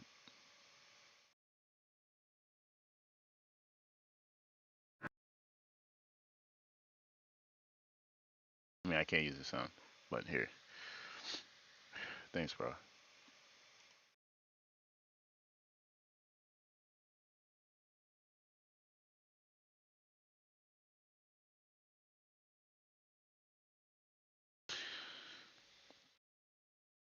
Why is it running slow like this? What's going on? Oh, hold on, hold on, hold on.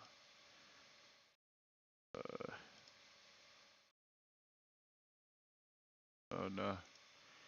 All right.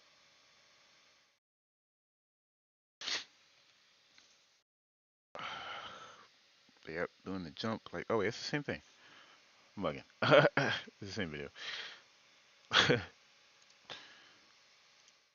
But yeah, I did the Irizaka jump. But that's the Irizaka I was talking about. Like, you see how it looks different? It's not the new one. That older one, way fun, like way more fun to do the jump for me compared to like the new one.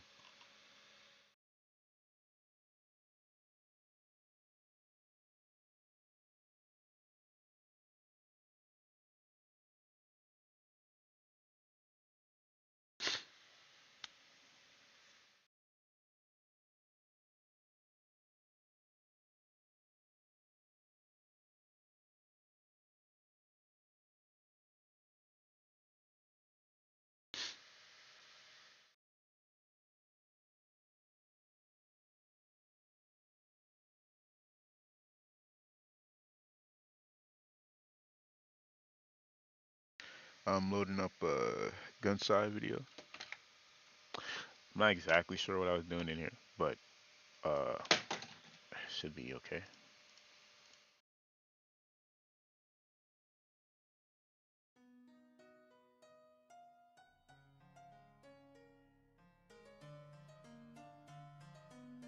There we go.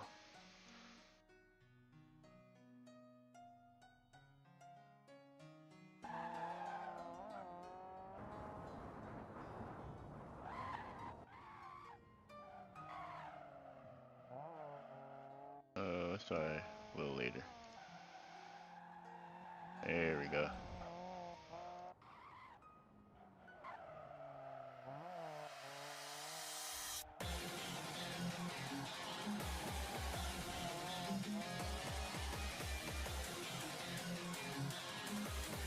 Oh, by the way, that's you guys want the link? It's in here. Hold on, I got you. Well, hold on, hold on. Big shout out to Zenki for doing this. I'm gonna throw this in the chat real quick. If you guys want how do you do this? You guys want a playlist or something like that? You can there you go. Give me 1 second. I'm gonna throw it in the chat. I also have more playlists that I put in the description and some videos. I don't know if people look at the descriptions, but I'll be linking them. I definitely be linking them.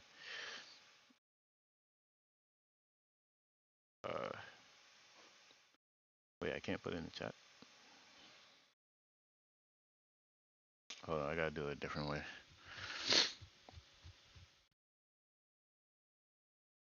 Let me play this for now.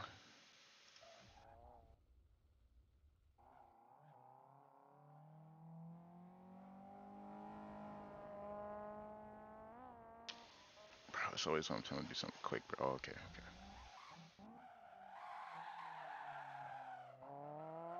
It took like 5 minutes to load for no reason. Anyways.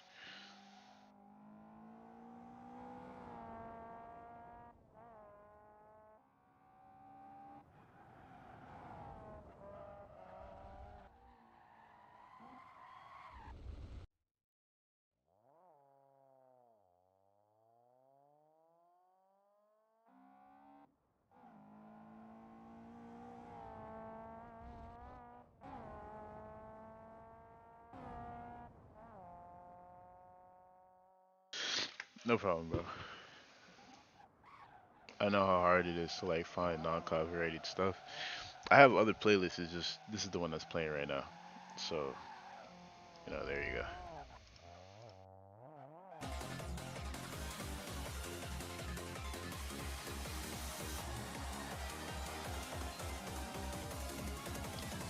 Wait, hold on. Let's look at that again.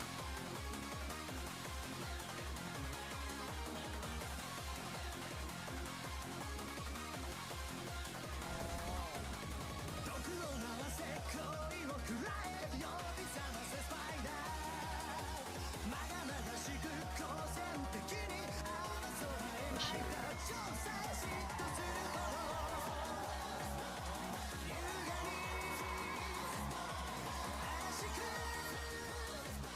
Rip.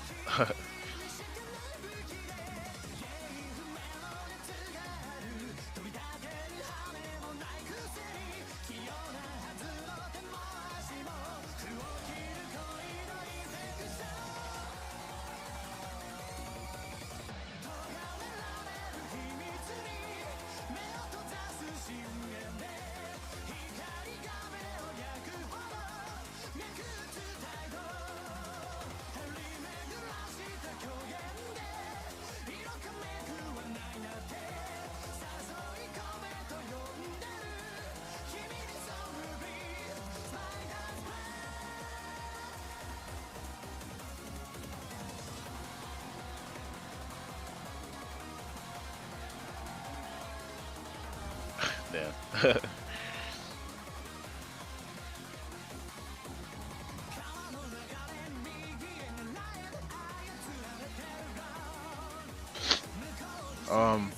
I've tried a couple 8.6s. You're talking about the Kalki 8.6? The Kalki tuned 8.6 or something like that. I think I know what you're talking about. But I just use the regular one. I don't know. I guess I've just been used to the regular one.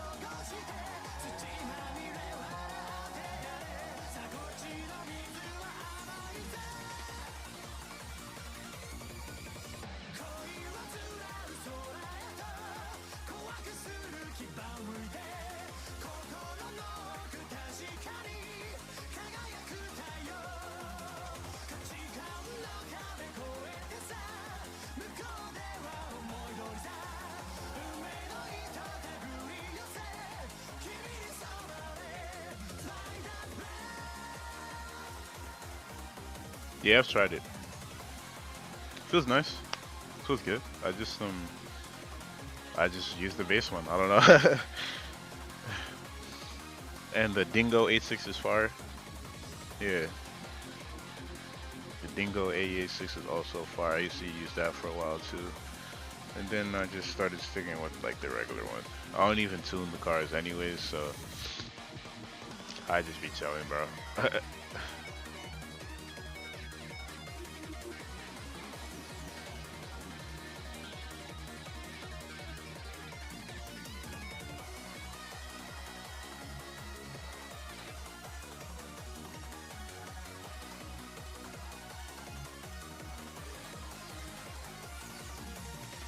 Alright, let me find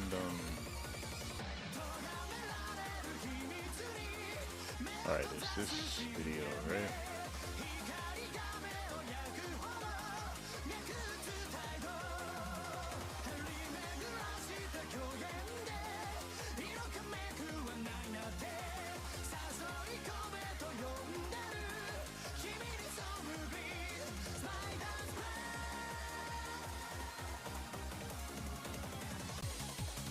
See how this looks.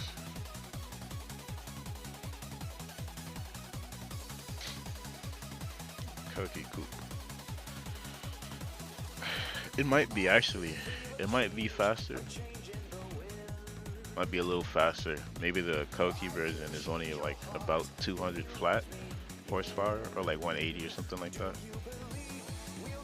I think it's a good mod. I've gotten so used to the regular one. It's just I just stick with that. I don't know. I don't mind driving other A6s and everything, like when I just test them out. But in terms of like making content and like trying to use the A6 to display the driving, I just use the regular A6 tune.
Oh yeah, I can put the sound up. I just realized.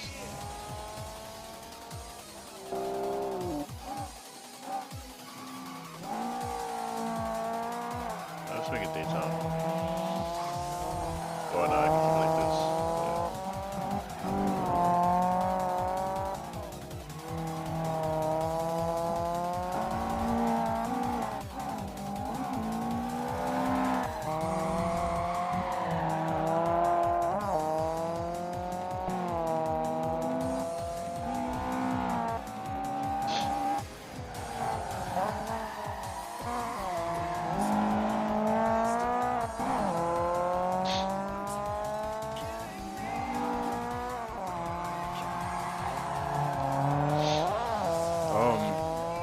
Well, the small wheelbase also helps in terms of finding like the right angle of slip.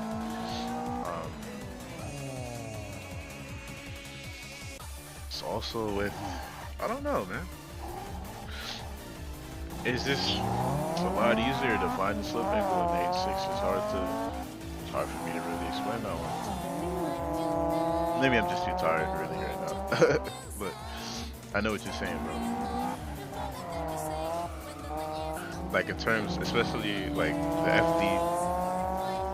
Oh, wait. I think it's just easier to feel the limit of the grip tires in an A6 with its small wheelbase, and I think it's just the small wheelbase and tires that is running. Like it's just a hatch that really has its limits, and you have to really push the car to keep up with everything else. So when you're pushing, you start to feel the tires slip probably a lot earlier than say like an FD.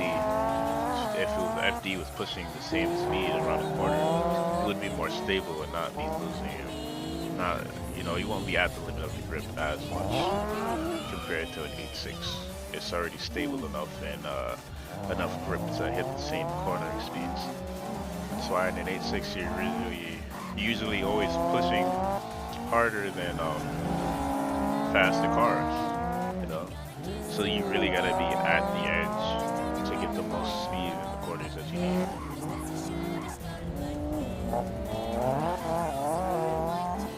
Hold on, I'm trying to find where I was actually like drifting. Not there. Let's see.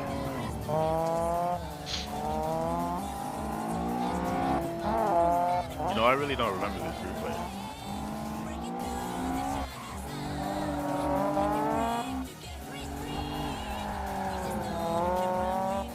Oh, hold on, I know which one.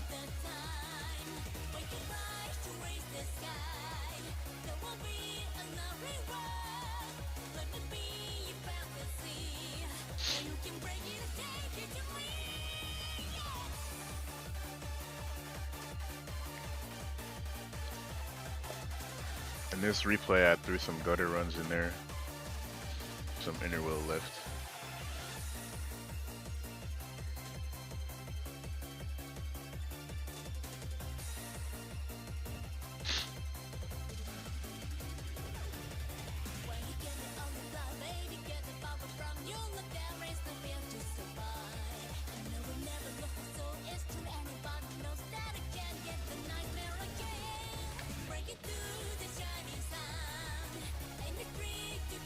Okay.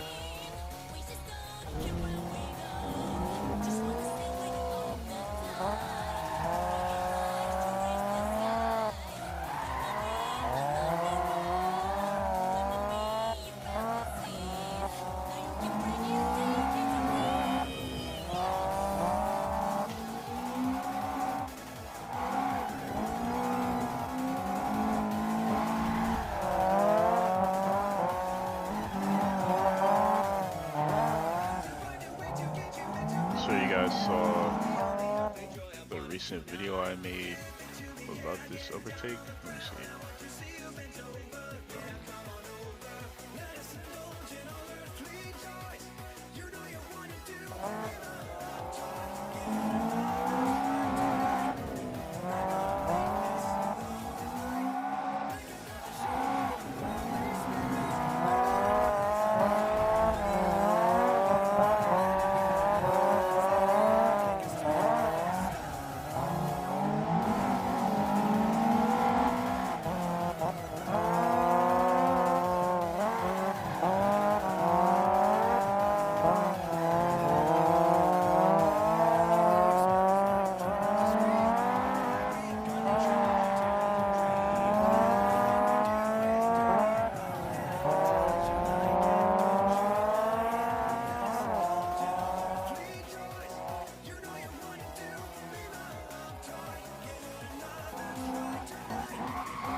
Oh damn, I forgot about that. I did not mean to kill, bro.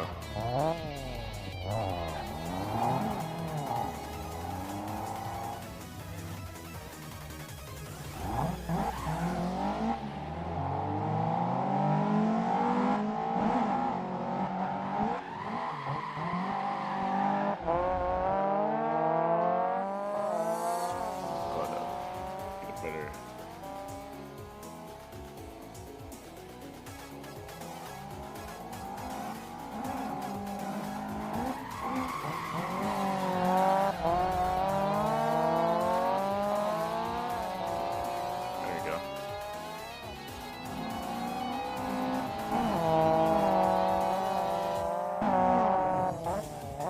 Damn, I was flying through there. Wait, hold up.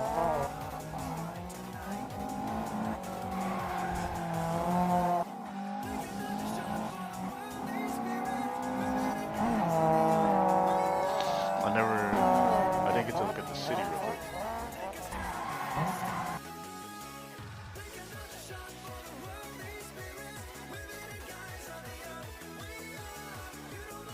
Yep, looks nice, looks nice.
Oh, you're good. I'm literally just going through the replays right now.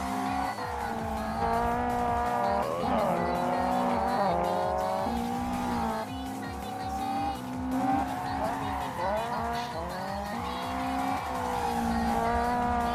I love that corner, bro. Hold on. This is a very, like, hard corner to hit. So it's so satisfying when you finally, like, nail it.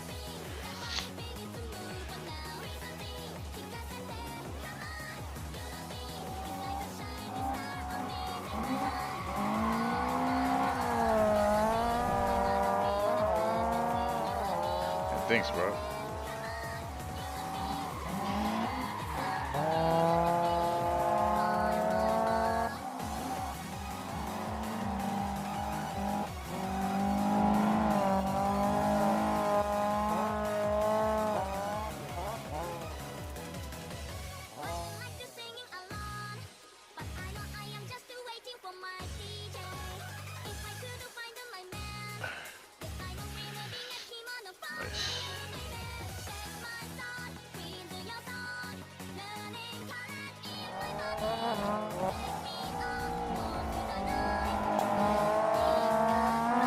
I love running that Gal, bro. These runs get pretty intense.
It was going smooth until I hit the wall.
use what I know about weight transfers to sway and move the camera.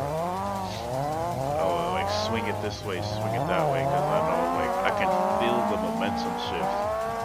Like, and I know, I don't know, it's hard to explain. But, taking it to the wall.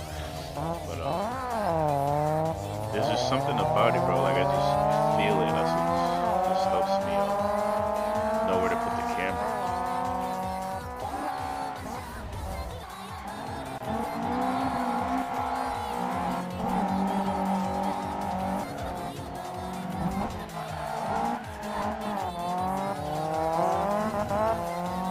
Besides hitting the wall and all that.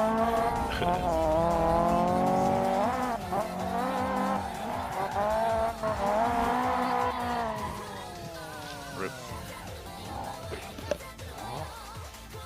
Alright.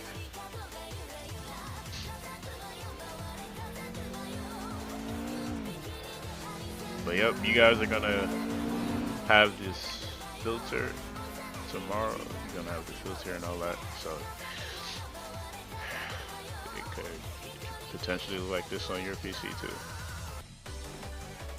See how you see the reflections and everything on there.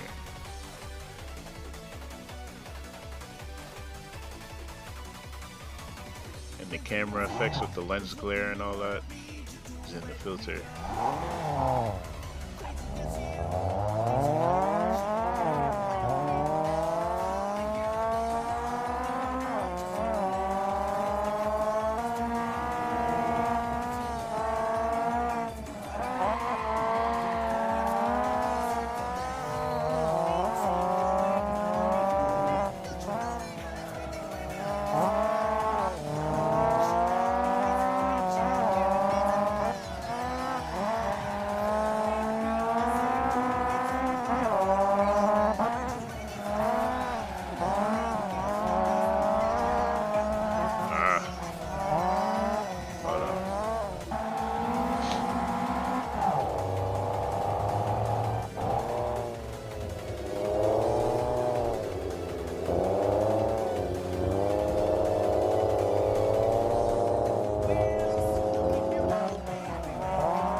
Anyways, that was a gutter run, or animal if you call it, you know. But I was actually, I think, hooked into the gutter there.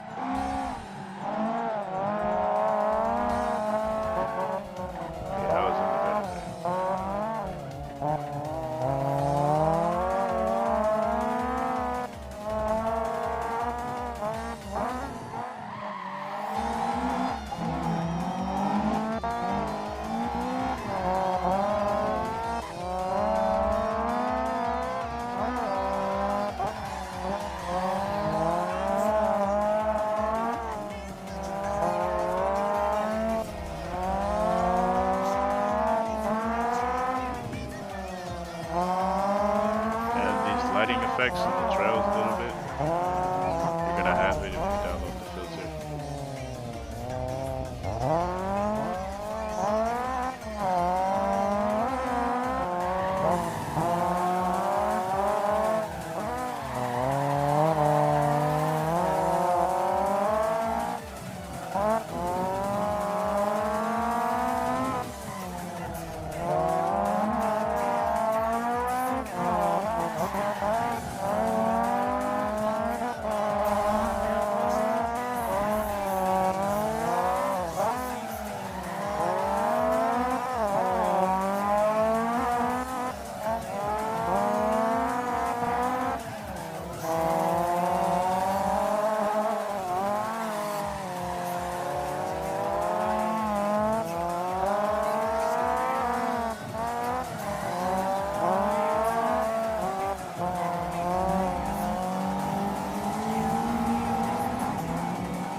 I'll do a little bit more driving, and then I'm gonna have to end the stream.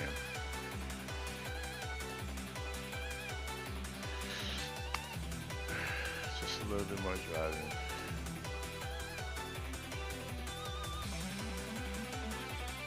Appreciate you still being here, bro. Whoever's here.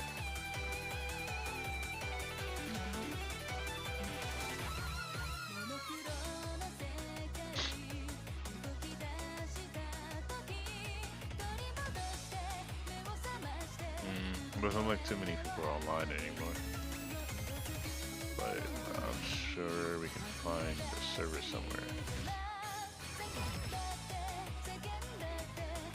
Oh, I lied. Turkey Life 1 is still completely packed. Hey, you know what? You know what? No, let's not do that.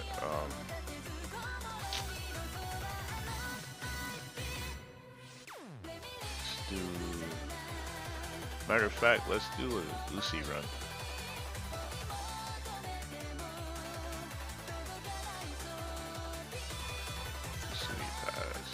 Lucy pass.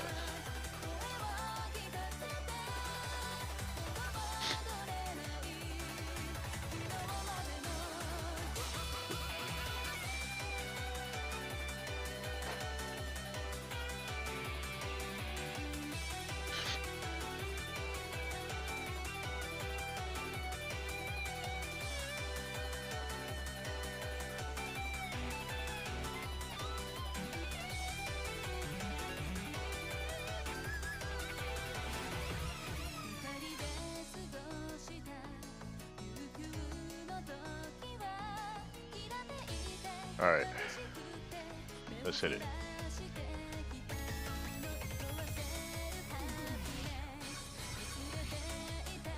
Hold on. Also, by the way, if you hadn't noticed, I literally just get in and drive, bro. I don't have tunes or anything. I just run the cars how they are.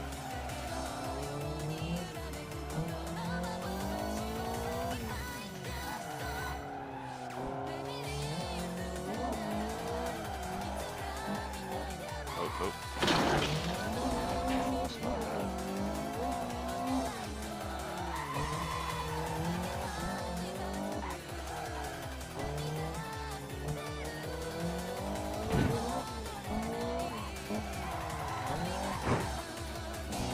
Now hold on. I want to try to get more angle on those. See if I can fuck with it, bro. After this, I'm gonna have to chill and take a smoke break, relax.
Hold on. I gotta do that again. I didn't like how that felt.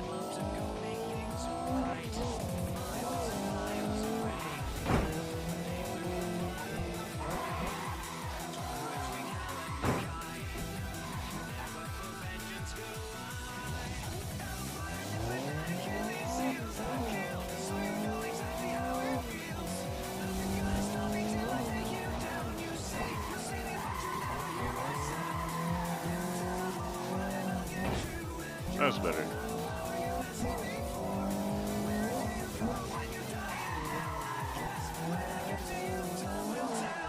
Not better. Hold on. It's Uzi pass, bro. Lucy Toge.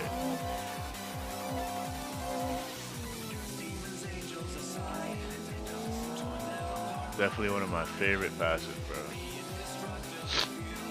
It's very technical.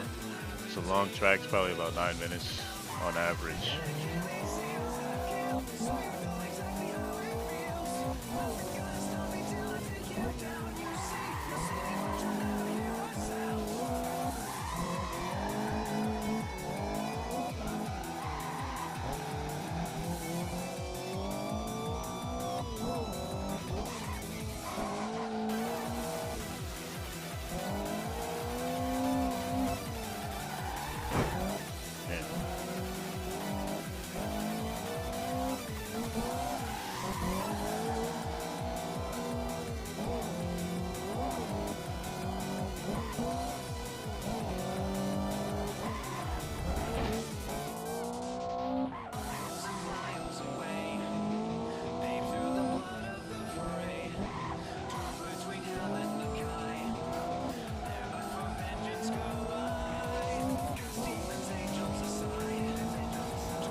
Damn. Hitting the walls.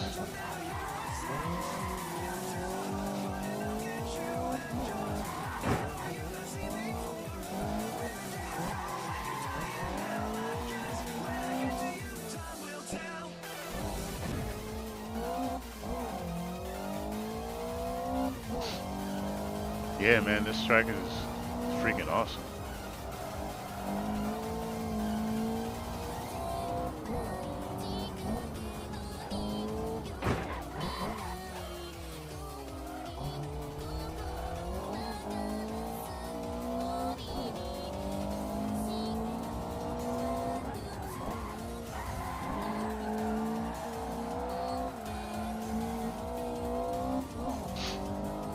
You gotta be smooth on the gas, man.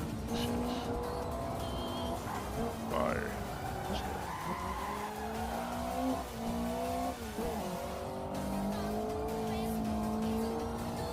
The more you treat the controller like a wheel, the better it feels, man.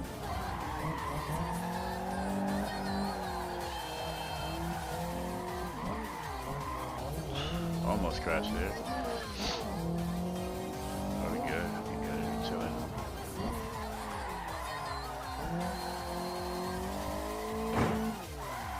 Hit the wall there though.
That felt weird.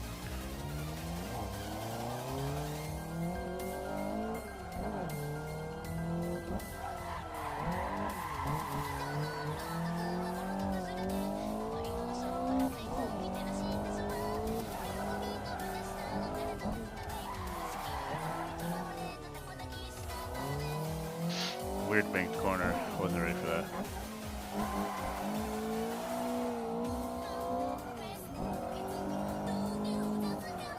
Speaking of weirdly banked corners.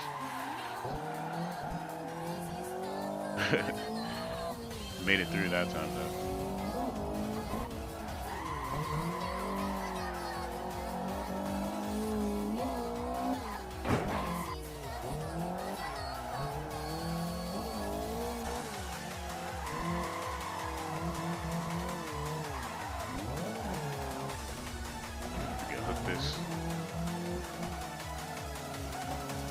Kind of hooked it.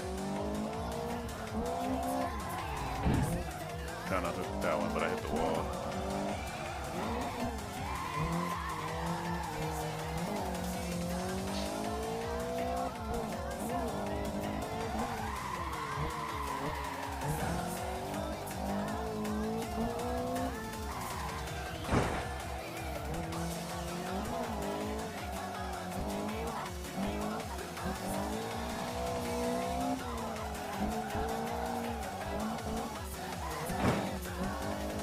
Alright, so I get a little fancy here.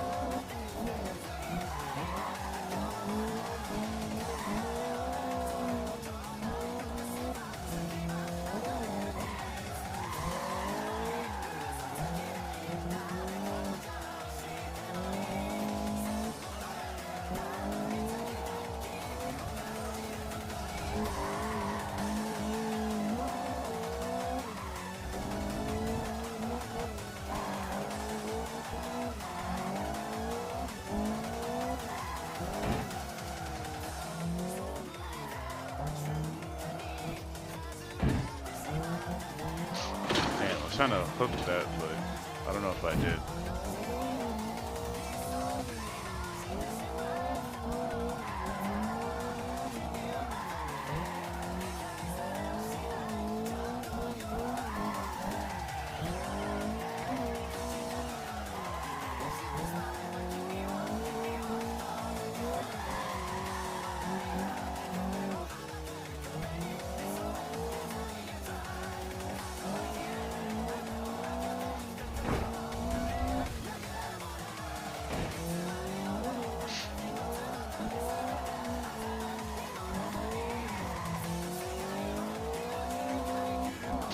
But yeah, this track is very fun. You can train your weight transfers, your inertia drifts, hitting the wall. Not bad, but yeah, this is a very fun course, bro. I don't really know it that much reverse.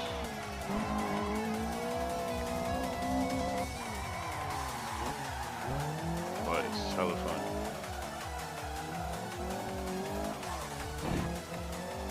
I'll give it a try though.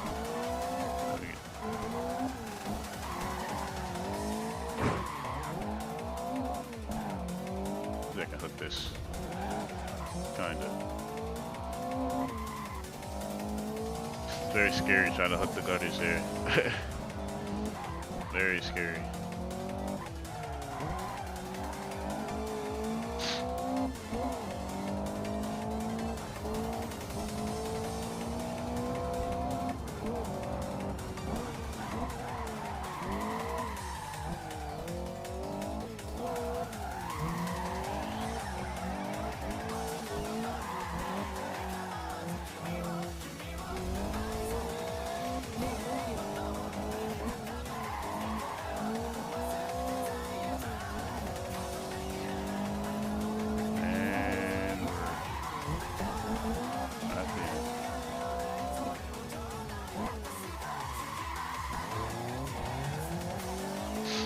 Alright, now let's see if we can hit this reverse, and then I'm done.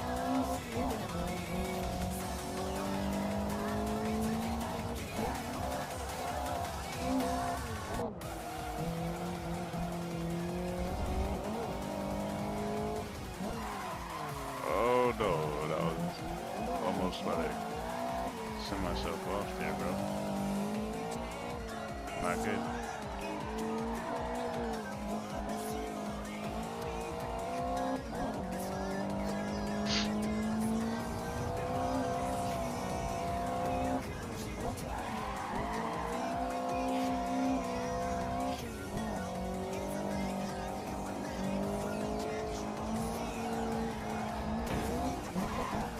Oh, damn. That would have been nice if I didn't hit that. Thanks, bro. I have my my best run saved somewhere, I think. I might have deleted it, but I'll try to do a video on here sometime later. But I love driving here.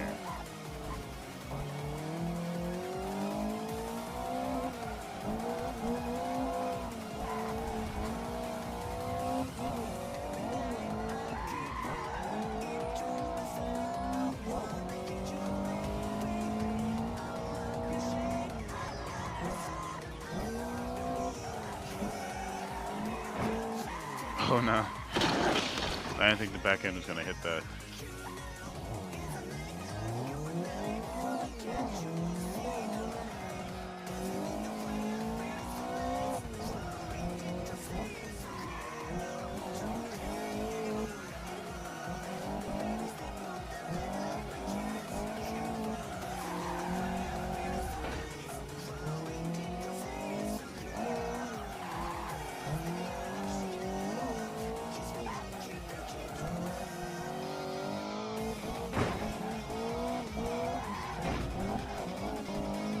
Kind of winging it here.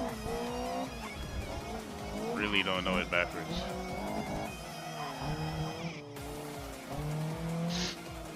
You probably see my lines are like way off or whatever.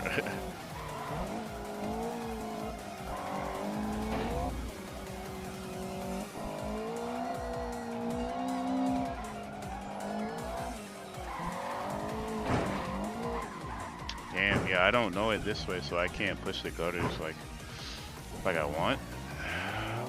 But when I do, it's lit.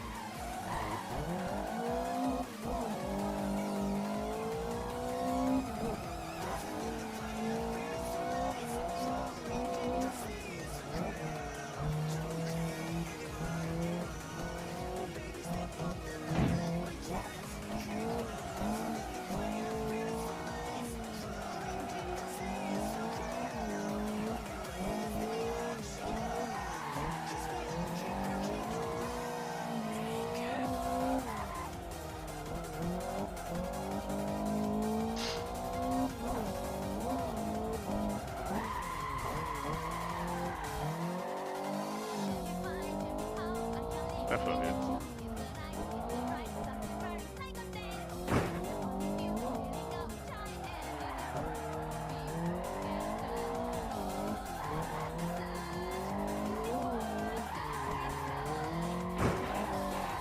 Damn. Fed up, bro.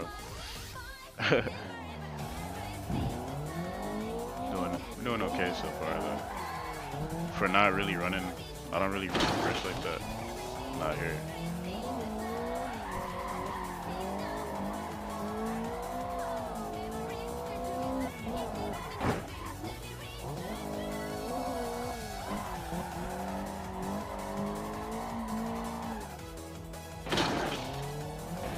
I kind of want to look at the replay, but let's finish this run.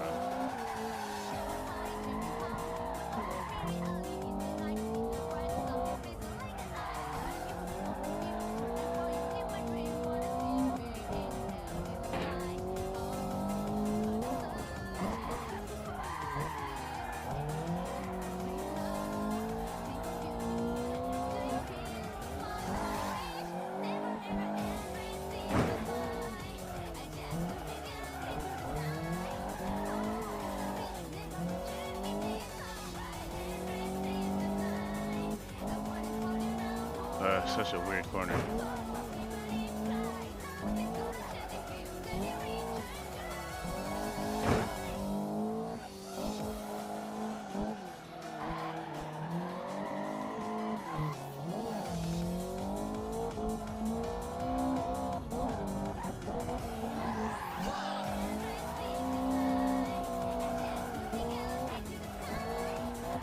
Oh, not okay.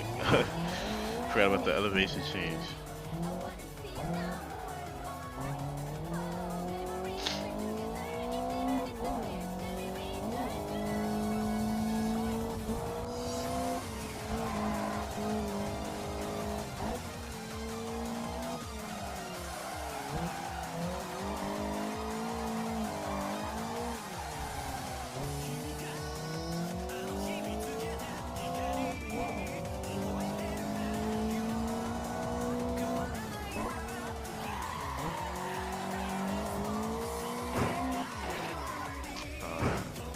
I wasn't on the gas long enough, man. I let off for like a little bit too much, and then it just pulled me inside.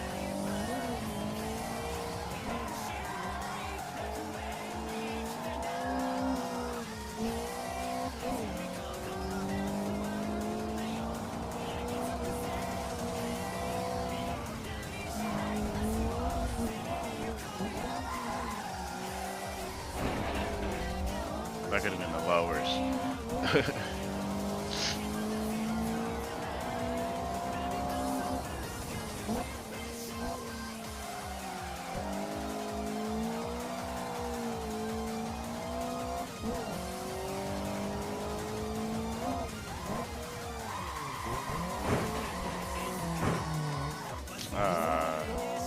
Kind of want to try that again.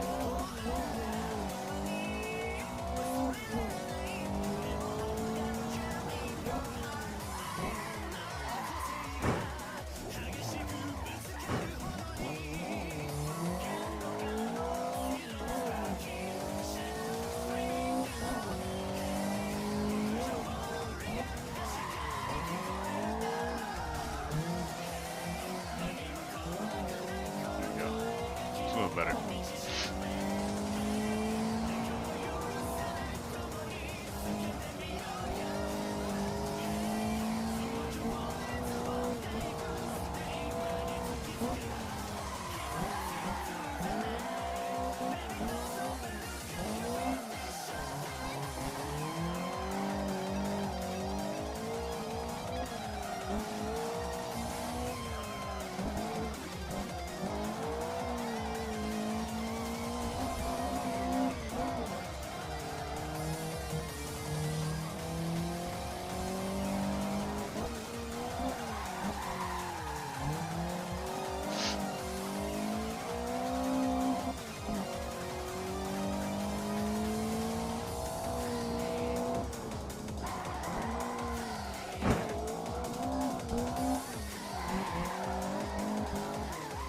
Yeah, this shit is tough, bro. I'm not gonna lie. pushing it the way I want to. You have to be like on a fine line of precision for sure.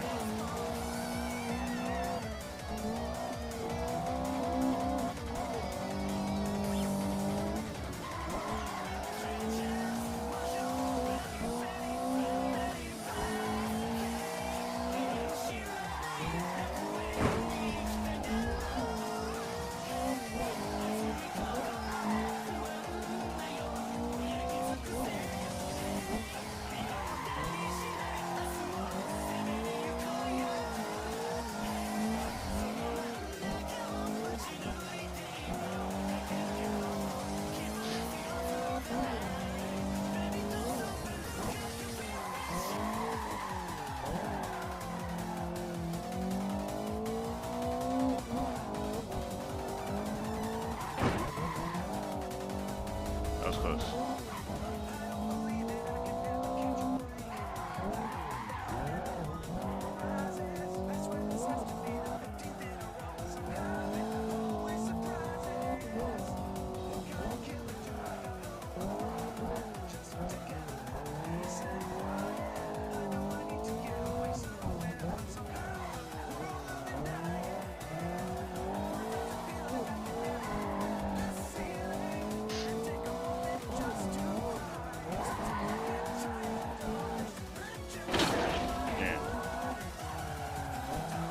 Every time I mess up, I get like a mental note what I did wrong, and it's always like the time I'm letting off the gas that's like really tripping me up.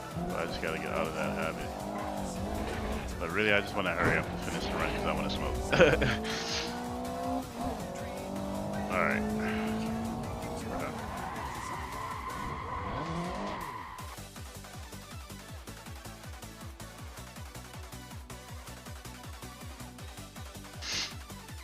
What's good, Racing Dynasty? Thanks for joining, bro.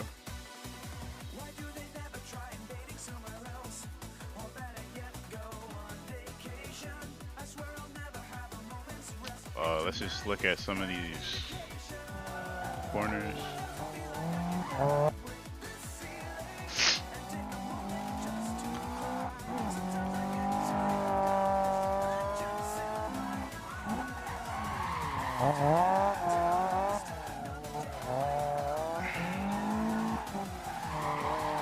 Yo, Racing Dynasty, what do you do?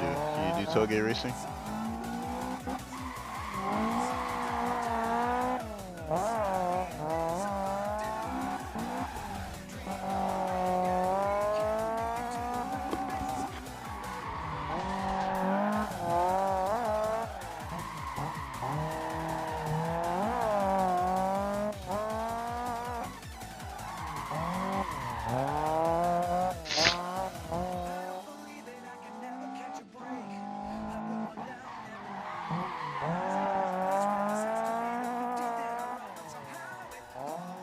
swing this way, swing that way.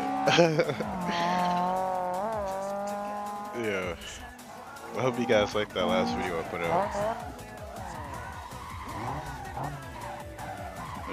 It was fun making that. And shout out to the Cami 99 collabing. He was using the R34.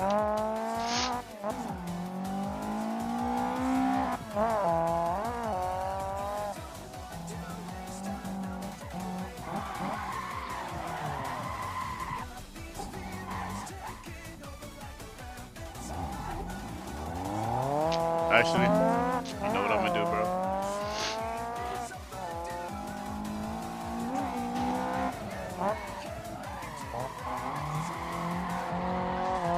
I got another video for y'all.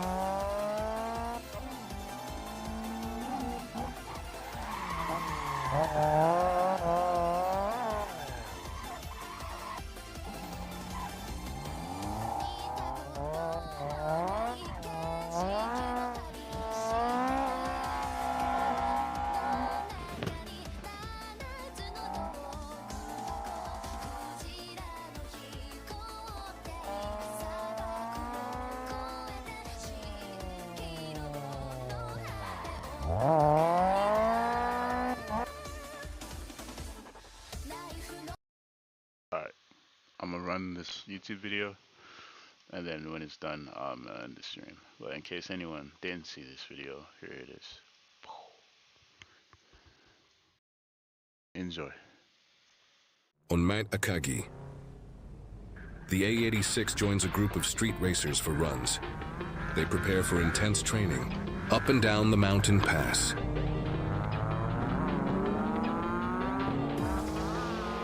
The intensity of the run picks up quick. You must be ready at any moment for the unpredictable.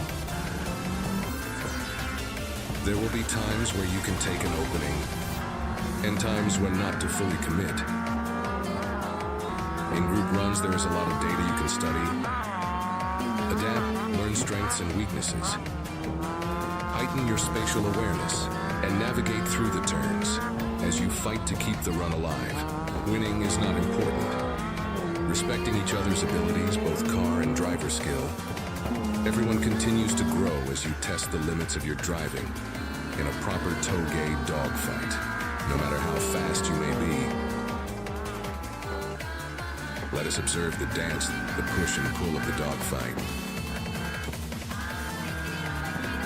Like in a dance, the lead controls the pace.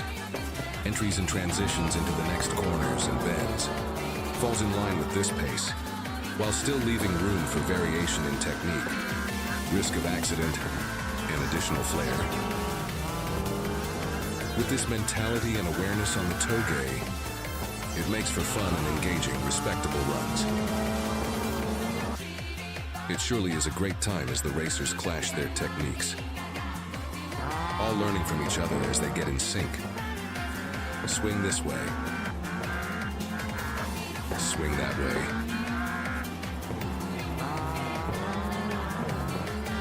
Watch as each driver pushes in their own way during the runs.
racers at Akagi continued to train.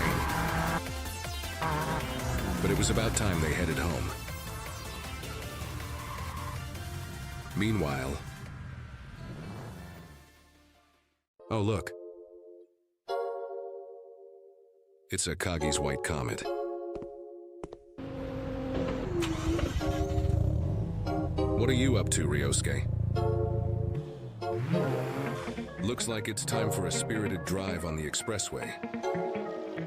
Let's tag along.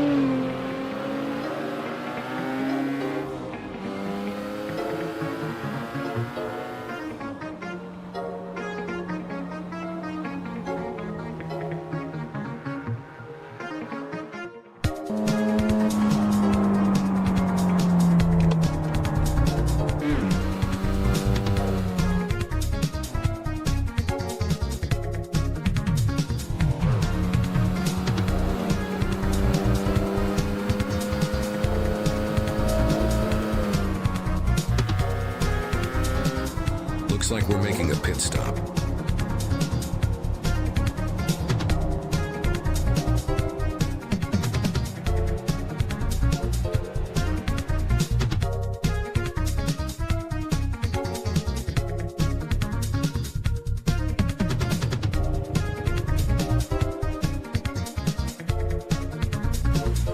All right, looks like he's done.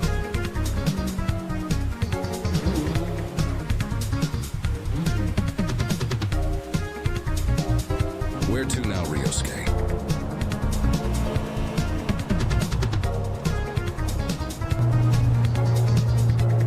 I think I have an idea.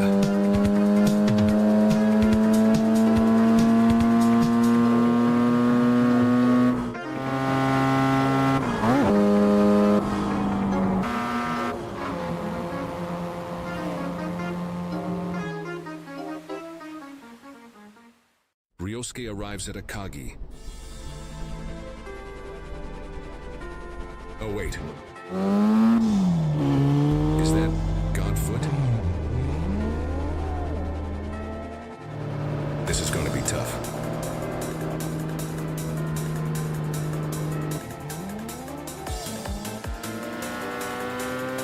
White Comet, do your best.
シミュレーションを少し変更する必要がある。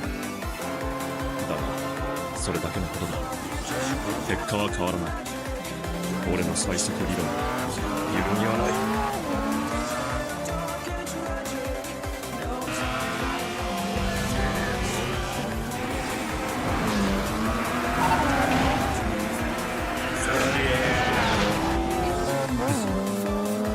驚いたな。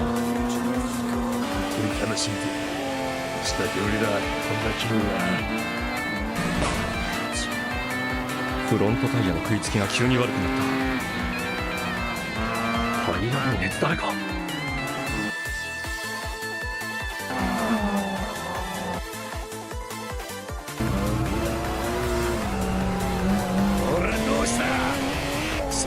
ムかよ。ロータリーロケットの実力なんてよ。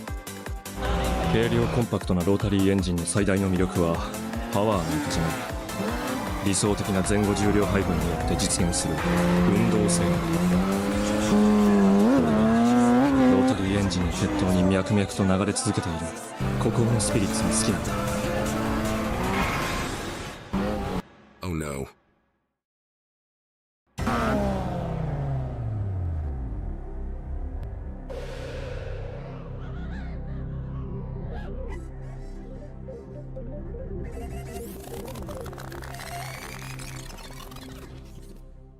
It looks like the FC can't handle the R-34 in this state.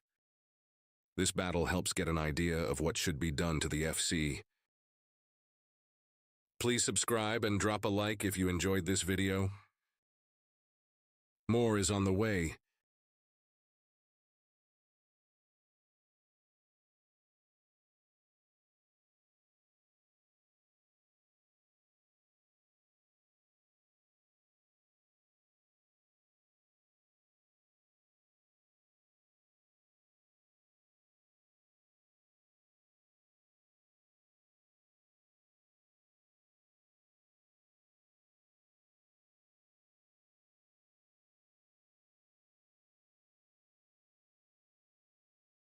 Alright, guys. Thanks for watching. Appreciate y'all joining the live. Man, this was like, what, like a 2 hour live? I don't know. Alright, guys. Thanks for watching. But, oh shit. I forgot. But yeah, I'll catch y'all in the next one. Take care, y'all. Happy Thursday. It was Friday now, so hopefully you guys have a good weekend ahead of you. I'm gonna be chilling. I'll see you guys in the next video. Make sure like, subscribe if you can, share the video, even share the video with a friend. Just tell a friend like, yo, you guys seen this guy before? You guys see these videos?